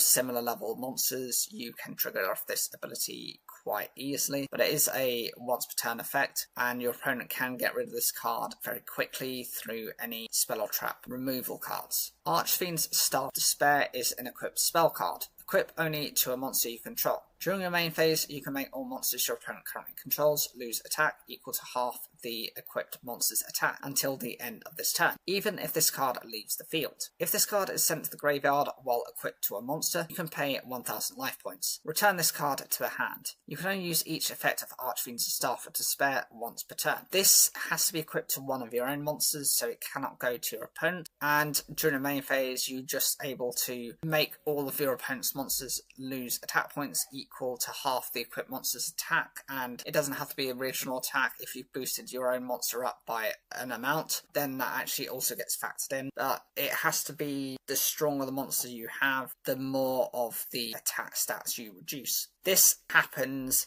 until the end of this turn, so you do also have to try and get rid of those cards very quickly. You also have to be able to make sure those cards are either in face-up attack position, or even if not, in face-up defense position through, for example, Light of Intervention, which is a continuous trap card that forces your opponent to keep their monsters in face-up defense position when they're summoned in defense mode. That's also quite useful. If this happens to be sent to the graveyard whilst it's equipped to a monster, just by paying 1000 life points, you get to return this card to the hand. So it does have the recoverability, and it's better than Acts of Despair, because whereas that gets put back onto the top of the deck, even though this has the same life point cost, this comes back straight to hand for reuse, preventing you from having to redraw it. Light the Branded is a quick play spell card. Target one fusion monster on the field or in either graveyard. Return it to the extra deck. Then you can special summon one Fallen of Elbaz from your graveyard to your field, and one monster from your opponent's graveyard to their field. You can only activate one Light of the Branded per turn. First part of the effect just allows you to choose a fusion monster on the field or in either graveyard. It has to go back to the extra deck, but you're able to then special summon a Fallen of Elbaz from the graveyard to your field, and your opponent also gets a monster back to their field as well. If played correctly, it doesn't matter that your opponent's also going to be recovering a card, because you can then trigger off any effects or to fusion summon using your Fallen of Elbaz into a monster that can potentially get rid of those cards. Tri-Brigade Hammer is a quick play spell card. Activate one of these effects, but you can only use each effect of Tri-Brigade Hammer once per turn. Either add one Tri-Brigade spell or trap card from your deck to your hand except Tri-Brigade Hammer, or banish any number of Tri-Brigade cards from the graveyard. Special summon one Tri-Brigade Link monster from your extra deck with Link rating equal to the number banished, ignoring its summoning conditions. Also, for the rest of this turn, you cannot special summon from the extra deck except Beast, Beast Warrior, or Winged Beast monsters. This is a quick play spell card, so it can be used during yours or your opponent's turn. First part of the ability allows you to search for a Tri-Brigade spell or trap card from your deck to your hand except another copy of itself, so there are a few of them, and they will each have their own abilities. The second effect just allows you to banish any Tri-Brigade cards from a graveyard, and you choose a Tri-Brigade Link monster with a Link rating equal to the number of banished cards. It does ignore the summoning conditions, so if you can banish 5 cards, you can bring out their most powerful non-targeting banishing monster, which is decent. It does lock you from specialing summoning from the extra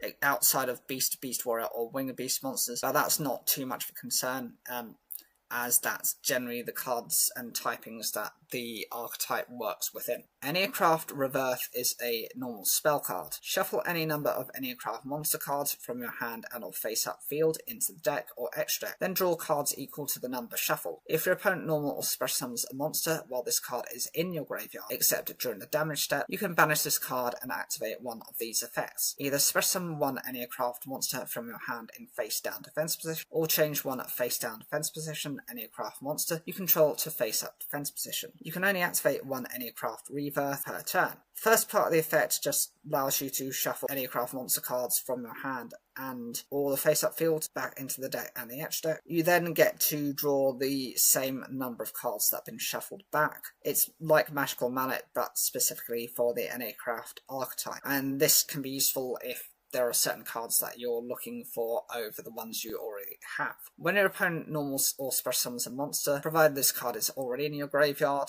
just by banishing it, you can choose to either special summon an enneacraft monster from your hand in face down defense position. So that might be to then set up for some sort of negation type of play, as when your opponent then activates an effect, that will then trigger off that enneacraft monster to respond to that effect. Or you can choose to change a face down defense position enneacraft monster you control to face up defense position. This will then trigger off its own ability, and that might be enough to disrupt your opponent. There's a couple of them that work quite well. For example, one that banishes a face card your opponent has in their hand face down, and that's a permanent removal, so your opponent isn't going to be able to recover back those cards. Enneacraft Reset is a normal spell card. Place one Enneapolis from your deck or graveyard face up in your field zone, or if you control Enneapolis, you can negate the effects of face up cards your opponent controls up to the number of cards in your pendulum zones instead. If your opponent activates a card or effect while this card is in your graveyard, except during the damage step, you can banish this card, change Enneacraft monsters you control to face down defense position up to the number of cards in your pendulum zones. You can activate one Enneacraft Reset per turn. The first part of the effect allows you to then put the field spell straight from your deck or graveyard into your field zone. Useful because that is then able to then use the burn effect to disrupt your opponent. Or if you already have Enneapolis on your field, it does also give you the option to negate a number of cards that your opponent has face up, equivalent to the number of cards in your pendulum zones, so that's a maximum of 2, or you can have 1 instead. If your opponent chooses to activate a card or effect and this card is in the graveyard, just by banishing this, you can change an Enneacraft monster you control to face down defense position up to the number of cards in your pendulum zone, so that's up to 2, so that will help to reset their flip effects. Archfiend's Usurpation is a quick play spell card. Activate one of these effects. Either set one Archfiend trap from your deck or graveyard, it can be activated this turn, or ritual summon one Archfiend ritual monster from your hand or face up extra deck by attributing monsters from your hand or field whose total levels equal or exceed its level. You can only activate one Archfiend's Usurpation per turn. The first part of the effect allows you to set an Archfiend trap from your deck or graveyard, so the fact it can be activated during the turn is useful, as it can be used to respond to whatever your opponent is doing. Second ability just allows you to ritual summon an Archfiend ritual monster from your hand or face up extra deck by attributing monsters. They have to be specifically either from your hand or field, it can't be from both, and the levels have to equal or exceed the level. So this allows you to quick summon a ritual monster on your opponent's turn. Burst Rebirth is a normal trap card. Pay 2,000 life points, then target one monster in your graveyard, special summon that target in a face down defense position. It's quite expensive for re-summoning a monster you have that's going to be set, but depending on what you need, it might be justified. It is a cost of 2,000 life points. So long as you can actually recover those life points, it's not so big of a concern. Forbidden Ritual Art is a normal trap card. Ritual summon one ritual monster from your graveyard by banishing monsters from your graveyard whose total levels equal the level of the ritual monster, but destroy it during the end phase. You can banish this card from your graveyard once this turn. When you ritual summon, you can also use ritual monsters in your graveyard as tributes for the ritual summon by banishing. You can only use each effect of Forbidden Ritual Art once per turn. This enables you to ritual summon a ritual monster from your graveyard just by banishing the monsters, so long as their levels equal the level of the ritual monster. This is good because it's almost like a miracle fusion for the archetype, but the downside is that the monster is then destroyed during the end phase, so you do have to use it or lose it. It can banish this card from the graveyard, and when the ritual summon, you can use ritual monsters also in your graveyard as tributes for the ritual summon by banishing. This gives you a little bit more flexibility in going into your stronger plays without having to use resources from either the hand or the field. You can actually just rely almost entirely on the graveyard if you choose. These are the normal cards that are introduced within the new set. Vileporn Archfiend is an Earth attribute level 2 fiend type effect monster with 1200 attack and 200 defense. The effect is, once per turn during your standby phase, you must pay 500 life points. This is not optional, or this card is destroyed. When resolving an opponent's card effect that targets this card, roll a 6-sided die and negate that effect. If you roll a 3, and if you do, destroy that card. Your opponent's monsters cannot attack any Archfiend monsters you control, except Vileport Archfiend. This is one of the dice roll cards that are within the Archfiend archetype. Very old. It was used by the Shadow Rider, which was Titan, who was the 5th Shadow Rider, and he was also one of the first duelists that Jaden actually faced off as he had to rescue Alexis Rhodes. It is quite weak. It is a level 2, so you can't expect it to be that strong for 1,200 points. But to keep it on the field each and every one of your turns, you are having to pay 500 life points. That's why even if you are going to run this, it would ideally be either 1 or 2. You would want to use it as part of a tribute. For the tribute summon of something like the Skull Archfiend of Lightning or a Summon Skull style of card. When an opponent tries to target this card by a card effect, and why would you?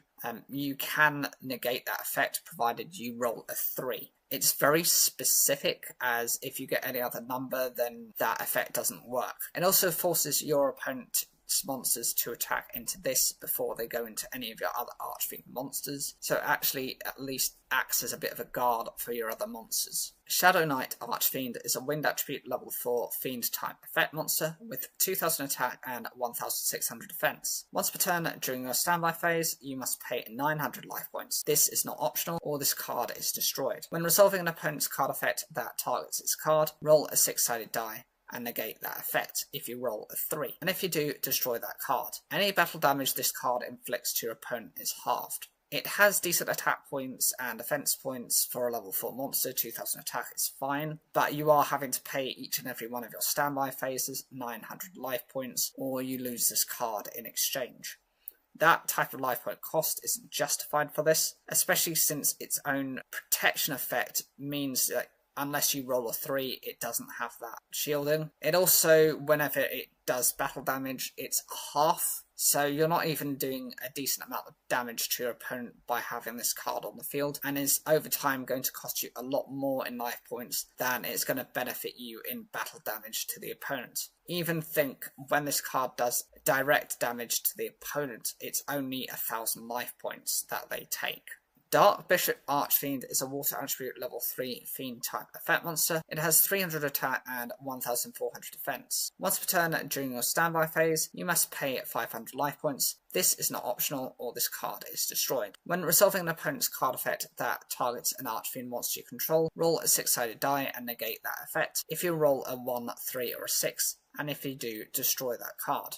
This card really doesn't do too much in terms of any additional effects. More so what it does is it protects the rest of your Archfiend monsters, because so long as one of them is targeted by an ability, so long as you roll either the 1, the 3 or the 6, it protects those cards. Whereas with the other 2 that were mentioned, you have to only run a straight 3. So this gives you a 50% chance of protection as opposed to a 1 in 6, which is, so that's a 16.6 recurring percent chance of being protected. It is extremely weak, and you would need to find a way of protecting this card, given most even level 2s can get over that these days. It is also a bit of a steep cost to keep on the field, as you are having to pay 500 life points during each of your standby phases. Over time, not only is this impacting you, but if you have other Archfiends on the field that you are protecting by having this card, that is going to get you to a game loss very quickly, or to losing those monsters you have on the field, as you can no longer pay the life points necessary to maintain those cards. Desrook Archfiend is a light attribute level 3 fiend type effect monster. It has 1100 attack and 1800 defense. Once per turn during your standby phase, you must pay 500 life points. This is not optional, or this card is destroyed. When resolving an opponent's card effect that targets this card, roll a 6-sided die and negate that effect if you roll a 3. And if you do, destroy that card. When a Terror King Archfiend you control is destroyed and sent to the graveyard, even during the damage step, as a quick effect, you can send this card from your hand to the graveyard, then target that Terror King Archfiend in your graveyard, special summon it. The maintenance cost on this card is quite steep, 500 life points, given that's every one of your turns. It does have decent defense points at 1800 for a level 3, so it can actually protect itself, but it only protects itself from sort of effects if you roll a 3, so that only gives you a 16.6% recurring chance of protecting it. This is also very niche when it comes to its own separate effect, as it relies on you having a Terror King Archfiend on your field, and that has to be destroyed and sent to the graveyard. So it has to meet multiple different levels of effects. It has to be a very specifically named monster that it has to protect. The card also has to be destroyed and sent to the graveyard. So being destroyed is its own thing. There are plenty of cards that either send to the graveyard, return to the hand, return to the deck, which will prevent this effect from going off. And the third element, it has to be sent to the graveyard. There are so many ways of returning to the hand, to the deck, or actually banished, that you might not even be able to use this recovery effect. Even if you do and you can get the Terror King Archfiend back onto your field, you are still going to have to give up this card, and this card has to be sent from the hand to the graveyard. It can't be both the hand and the field. Otherwise, I would argue there's a little bit more flexibility to this, but as it is, it's very restrictive. Infernal Queen Archfiend is a fire attribute level 4 fiend type effect monster. It has 900 attack and 1500 defense. Once per turn during your standby phase, you must pay 500 life points. This is not optional, or this card is destroyed. When resolving an opponent's card effect that targets this card, roll a 6-sided die and negate that effect. If you roll a 2 or a 5, and if you do, destroy that card. Once per turn during the standby phase, you can target one Archfiend monster on the field. It gains 1000 attack until the end of this turn. The maintenance cost on this, again, is another 500 life points. That tends to be the lowest cost you can pay, and this has to be used. As soon as an effect is activated that targets this card, you can either, if you roll a 2 or a 5, then that effect is negated, so it gives you a 2 out of 6 chance. That's a third, which is 33.3% recurring. So it does have more of a protection than a lot of the cards. And during each of your standby phases, you're able to just target an Archfiend monster on the field, and it gains 1000 attack until the end of the turn. That's also quite useful, but it only boosts those monsters during your standby phases.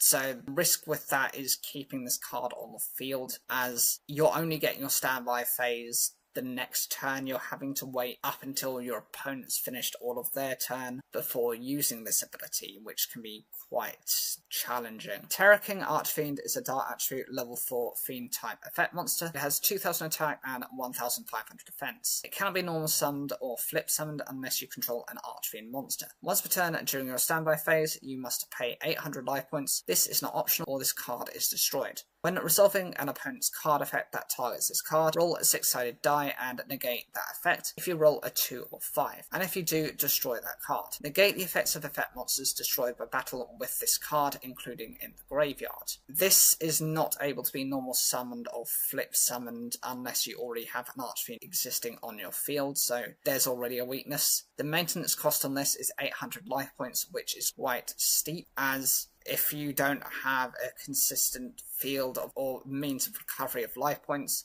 this has a maximum of, 9 turns being on the field before you'd have to give this up. This also has a level of protection similar to the Infernal Queen Archfiend, in that rolling a 2 or a 5 can protect this card and negate that other card's effect, but this is still only a 33.33 recurring percent protection. The other part of the effect, as soon as this card destroys an effective monster by battle, it shuts down that ability, whether that's actually in the battle phase itself or as that monster goes into the graveyard. So there is a protection to it. It's similar to the Ancient Gear Beast with that effect. It makes sense, but it's a little bit better that it also includes any way of it being destroyed by battle through its own battle. The Skull Archfiend of Lightning is a dark attribute level 6 fiend type effect monster with a 2500 attack and a 1200 defense. Once per turn during your standby phase, you must pay 500 life points. This is not optional, or this card is destroyed. When resolving an opponent's card effect that targets this card, roll a 6-sided die and negate that effect if you roll a 1, a 3, or a 6, and if you do, destroy that card. This is probably one of the more powerful Archfiend monsters you have. It has 2500 attack and mirrors that of the Summoned Skull, even within its artwork. It does have a 500 life point cost, but that's towards the lower end of it, and it does have its own protection from being targeted by card effects, so long as you run it at a 1, a 3, or a 6. so that gives you a 50-50 shot of keeping this card on the field. This was the original Titan's boss monster before he became a Shadow Rider. Archfiend General is a Dark Attribute level 4 Fiend type effect monster, 2100 attack and 800 defense. You can discard this card to the graveyard, add a 1 Pandemonium from your deck to your hand. If Pandemonium is not on the field, destroy this card. There were a series of these field spell searching types of cards which were introduced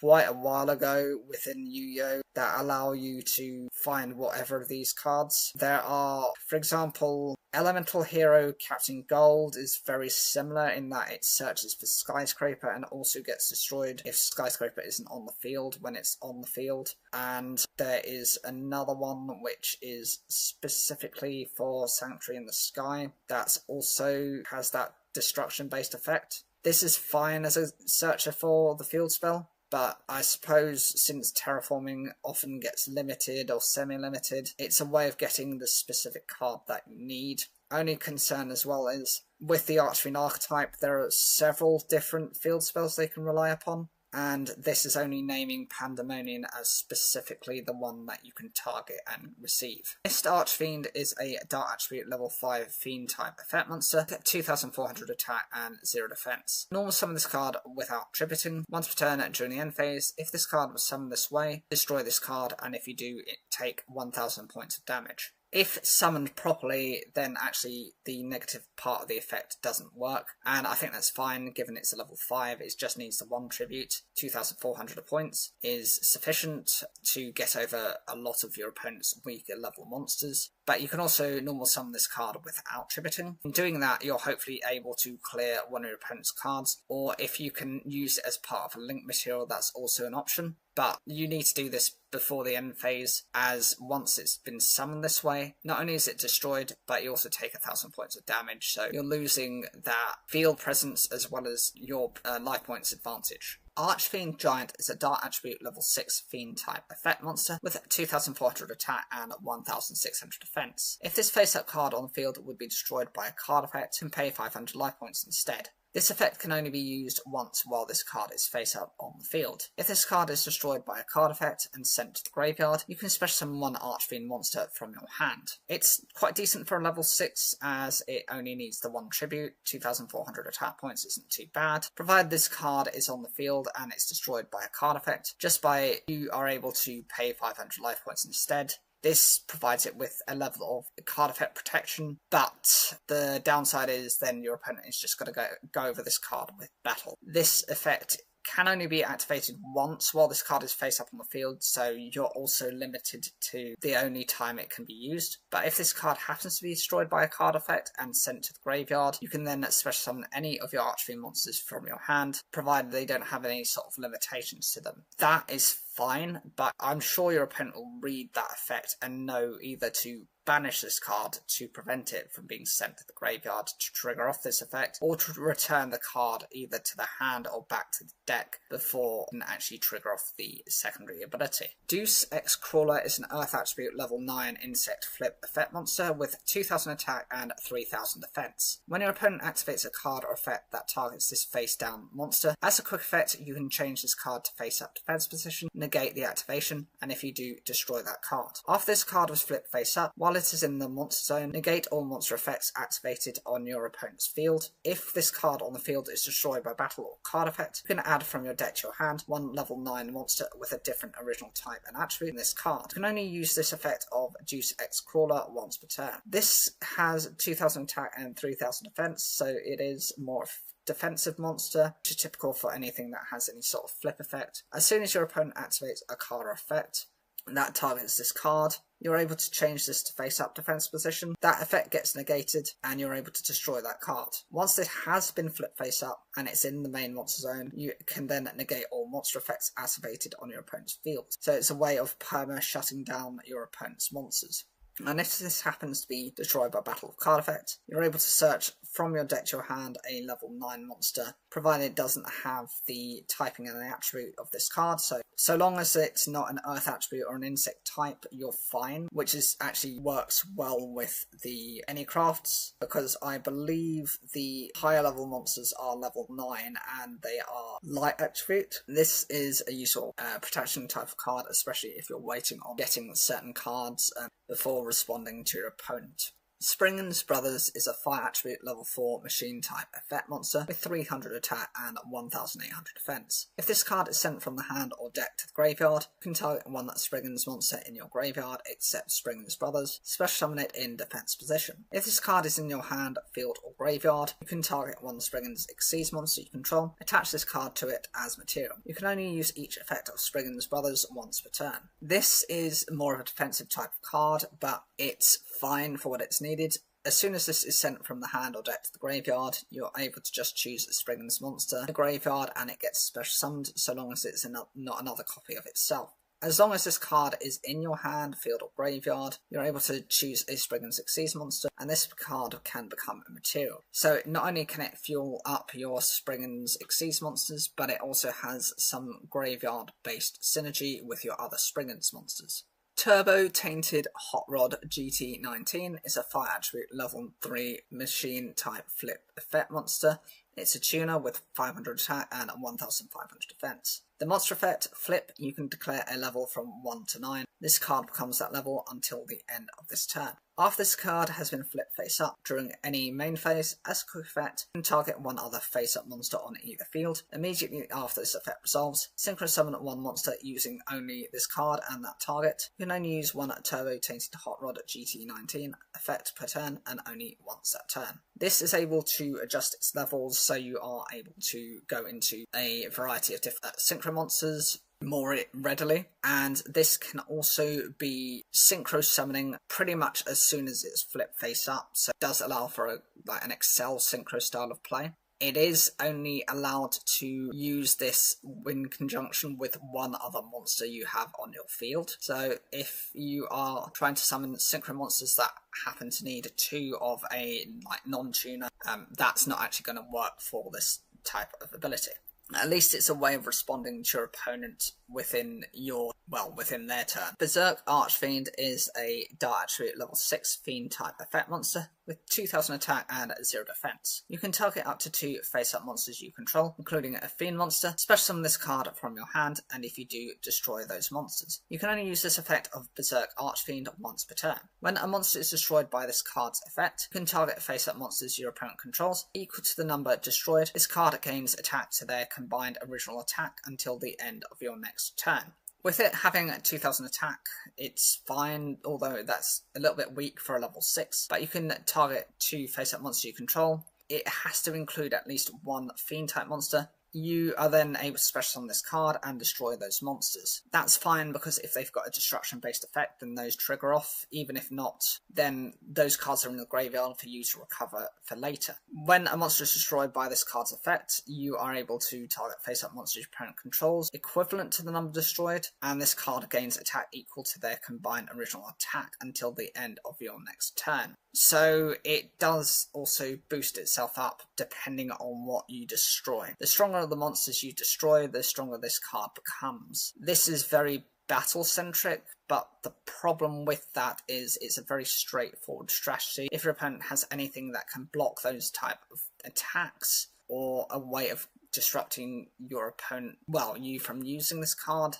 even from going and reaching the battle phase, then it will waste this card and its effect, trading off 2 cards for the price of 1. Duke Archfiend is a water attribute level 4 fiend type effect monster. It has 0 attack and 2000 defense. It gains attack equal to its level times 200. You can only use each of the following effects of Duke Archfiend once per turn. You can target one face-up monster you control that has a level, send one Archfiend monster from your deck to the graveyard except Duke Archfiend. And if you do, increase that monster's level by the level of the sent monster. When you ritual summon a monster is destroyed by battle, this card is in the graveyard, you can special summon this card. The first part of the ability allows this card to gain attack equal to its level times 200, so it will initially start off with 800 points, but you're able to target a face-up monster you control that has a level. You then send an archfiend monster from your deck to graveyard, so it is a Foolish Burial type of ability, except another copy of itself. And if you do, this card's monster's level increases by the level of the sent monster. So the higher level of the monster you send, the more powerful this card becomes. Think of sending a level 8 monster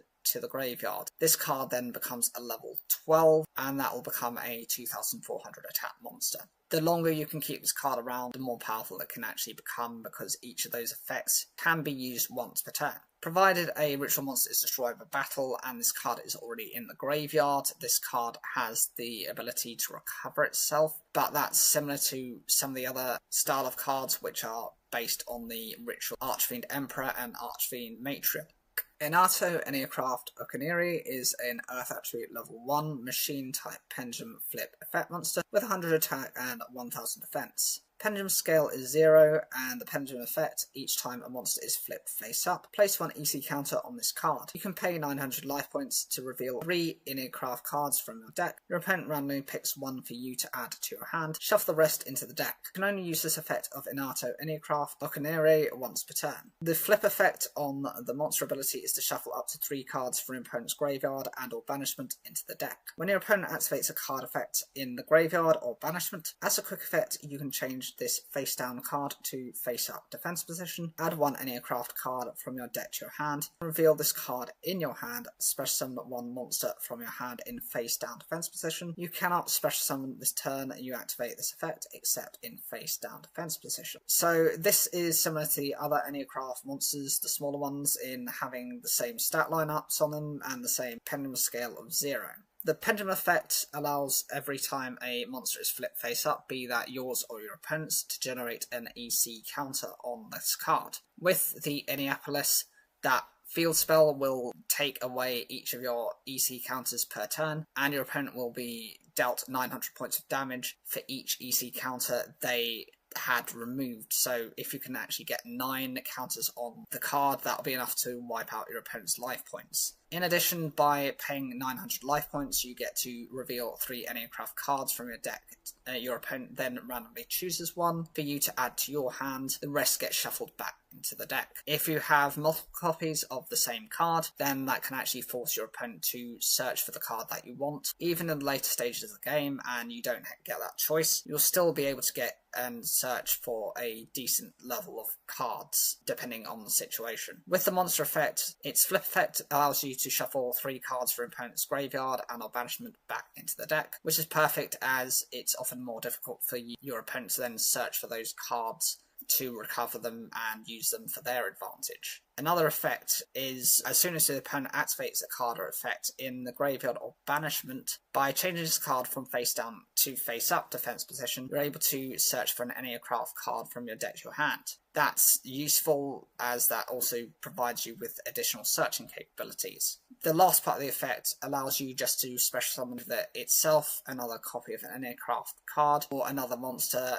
from your hand to face down defense position just by revealing this card, which will stop you from eating up your normal summon or set for the turn. Trito Enneacraft Expertise is an Earth Attribute level 1 machine type pendulum flip effect monster. It has 100 attack and 1000 defense. The pendulum scale is 0, and the pendulum effect, each time a monster is flipped face up, place 1 EC counter on this card. You can pay 900 life points, reveal 3 enneacraft cards from your deck. Your opponent randomly picks 1 for you to add to your hand. Shuffle the rest into the deck. You can only use this effect of Trito Enneacraft Expertise once per turn. The monster effect is to flip, destroy 1 spell or trap card your opponent controls, and if you do, special summon 1 monster from your hand in face down defense position. When your opponent activates a card or effect that includes an effect that sets a card, as a quick effect you can change this face down card to face up defense position, add 1 enneacraft card from your deck to your hand. You can reveal this card in your hand, special summon 1 monster from your hand in face down defense position. You cannot special summon the turn you activate this effect, except in face down defense position. Like all the other smaller ones, they have the same stat lineup, typing, attribute, and the fact that they're all pendulum scales of 0. Pendulum effect, each time a monster is flipped face up, you just generate a EC counter. This allows you, when you pair it with enneacraft, to burn your opponent's life points as it removes those counters, all of them at the end phase. 900 points times the number of counters removed, so if your opponent has 8,000 or less life points, then it is going to take you as little as 9 of those counters to work to activate and to defeat your opponent. By paying 900 life points, reveal 3 enneacraft cards from your deck, so it can be either your spells or your monsters, as they currently don't have trap cards for the archetype. The opponent is forced to choose one of them for you to add to your hand, and the remainder gets shuffled back into the deck. The idea of this is if you can get 3 copies of the same card, it forces your opponent to just give you what you want, even if it's at the later stages of the game and you can't get that. All of the enneacraft archetype monsters synergize very well together, and so whichever one you get given, you tend to be able to use anyway. The other cards get shuffled back into the deck, but given that you're constantly going to be shuffling through these abilities, means you're going to reach those cards eventually. With the monster effect, its effect is to destroy a spell or trap card your opponent controls. That's decent, as that's the only dedicated, I think, spell and trap destruction support within the archetype. And then you get to special summon a monster from your hand in face down first position, so it could be any of your monsters. It doesn't have to be enneacraft archetype specific. When your opponent activates a card effect, that includes an effect that sets a card. Just by changing this card from face down to face up defense position, you can then search for an enneacraft card from your deck to your hand. So this actually responds to whenever your opponent's doing anything. And just by revealing this card, you can then choose to special summon either itself, another enneacraft archetypal card, or another monster from your hand in face down defense position. Pandemonium is a field spell card. Neither player has to pay life points during the standby phase for archfiend monsters. When an archfiend monster is destroyed and sent to the graveyard, except by battle, its owner can add 1 archfiend monster from their deck to the hand with a lower level than the destroyed card. This is necessary for the archfiend archetype, as this negates the life point cost effects required from Skull Archfiend of Lightning or any of the other ones mentioned previously. This also has the benefit of, as soon as an Archfiend monster is destroyed and sent to the graveyard by effectively card effects, as it's just restricted outside of battle, you can then add an Archfiend monster from the deck to the hand. It does have to be a lower level, but if you start off from one of the higher level ones, then that's consistently going to give you at least something. Throne of the Archfiends is a ritual spell card. The effect is to ritual summon 1 Archfiend ritual monster from your hand, face up extra deck, graveyard or banishment, by attributing monsters from your hand or field whose total levels equal or exceed its level. During the standby phase, if you have Archfiend Emperor in your face up extra deck, you can add this card from your graveyard or banishment to your hand. You can only use this effect of Throne of the Archfiends once per turn. The effect is really good for a ritual type of card. You just get to ritual summon any Archfiend ritual monster. It can be from the hand or face up extra deck, graveyard or banishment, so you do have pretty much the pick of the place, and it does have to tribute in monsters from either the hand or the field, with the levels equaling or exceeding the level, so it can only be the hand or the field. It can't be a combination of both. And provided you have an Archfiend Emperor in your face up extra deck, this card is able to be recovered from either the graveyard or the banishment straight back to the hand, so you can then go into further ritual summons throughout the turns. A lot of new ritual spell cards have this recoverability, or have multiple versions of itself in one form or another, just so that they can work within the deck.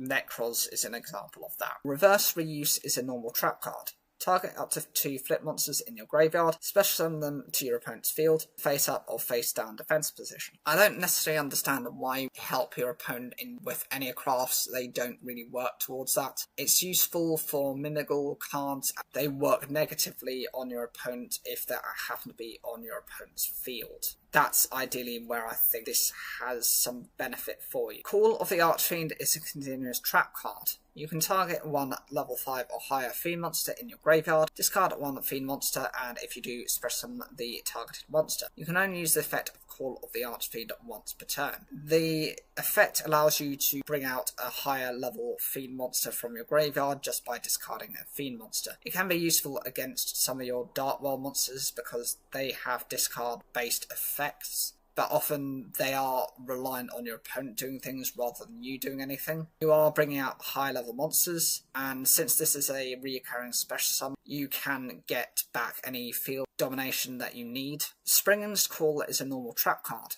Target one Springen's monster or Fallen of Arbaz in your graveyard.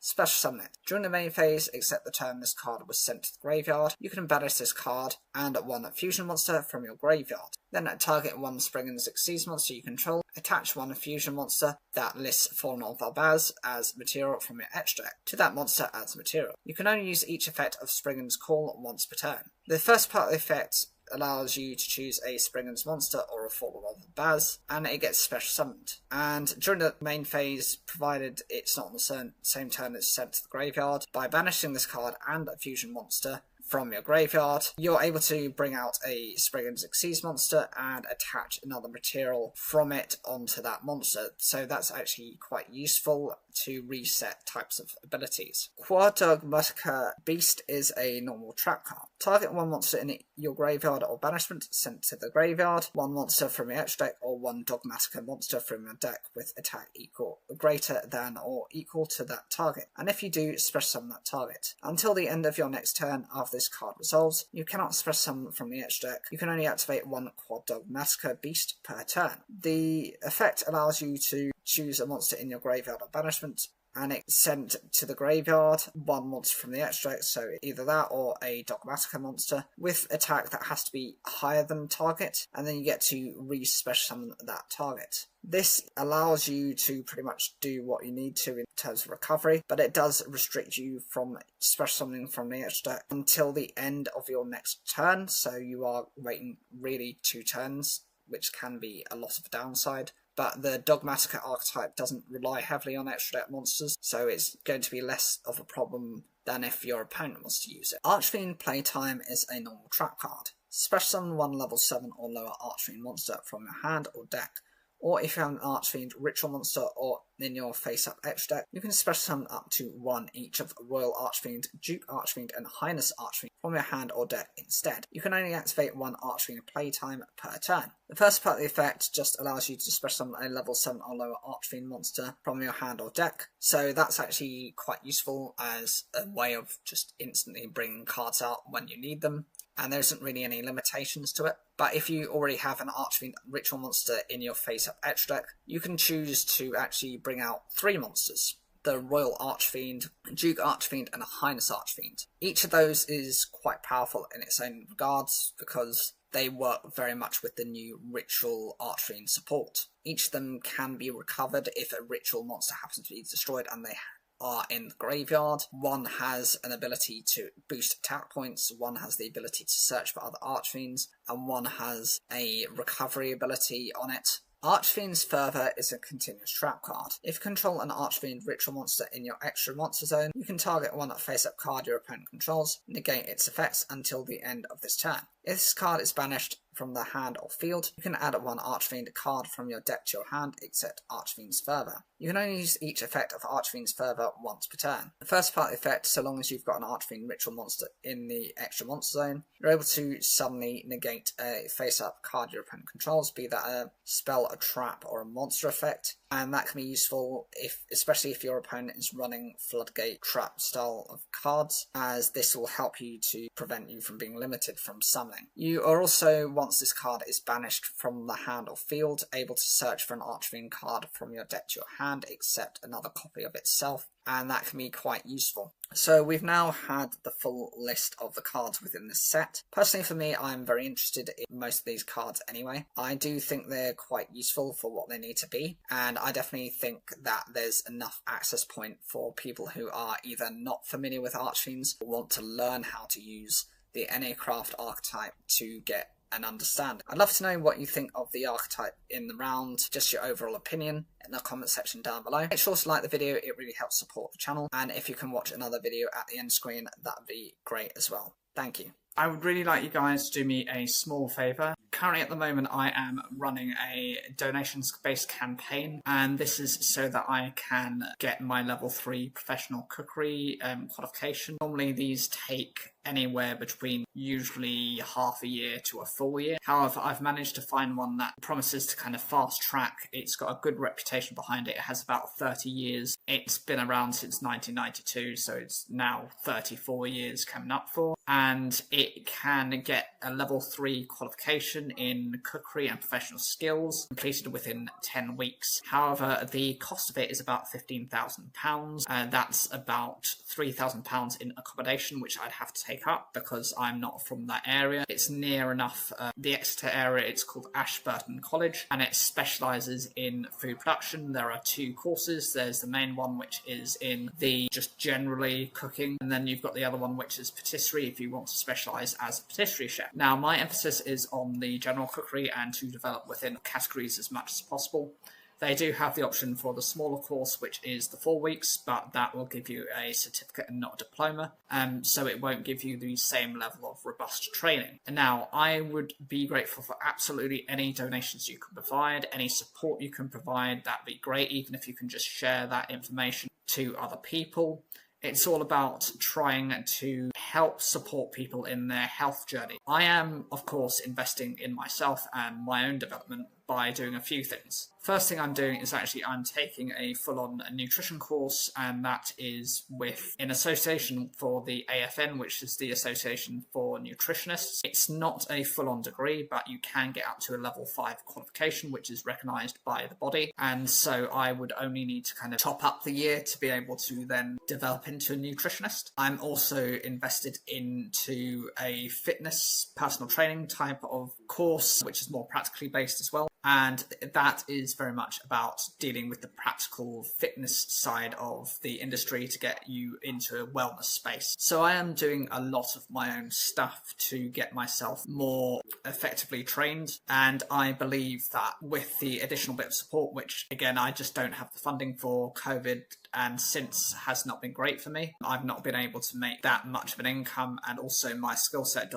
doesn't seem to be recognised. Any support is great. I will put the link in both the comment section down below as well as in the bio description on my channel and the general video descriptions I have running at the moment. I am actually looking at additional forms of training outside of this. I have something currently running, which is the level 1 nutrition course, which I'm doing with South Belford College. I am progressing hopefully onto level 2. I'm just having to wait for my results to come back. I've also got a higher education, one of those conversion courses, because I never actually took biology or chemistry, so the conversion course would hopefully be able to kind of fast track me within that, given that I have other qualifications. I'm also applying for these degree apprenticeships, which are going on. They advertise now, but you don't start them until September, so I'm trying to gear myself towards that. Everything is trying to support other people's development and within their ability to gain health.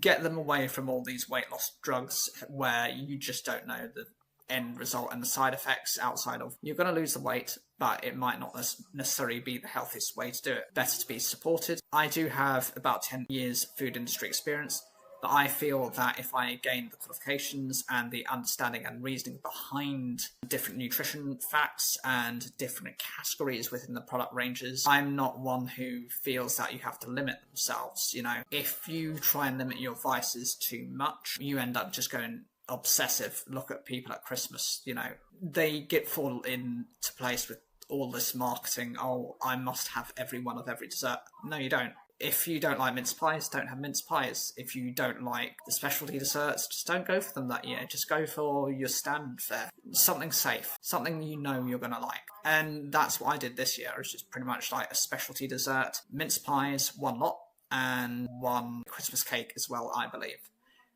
And I'm more than happy with that. And based on where I am, it's quite a impoverished area, and I feel that I can actually do a lot to help support the development of the area if given the opportunity to do so. Thank you for listening, and I look forward to any support you can provide. Thank you.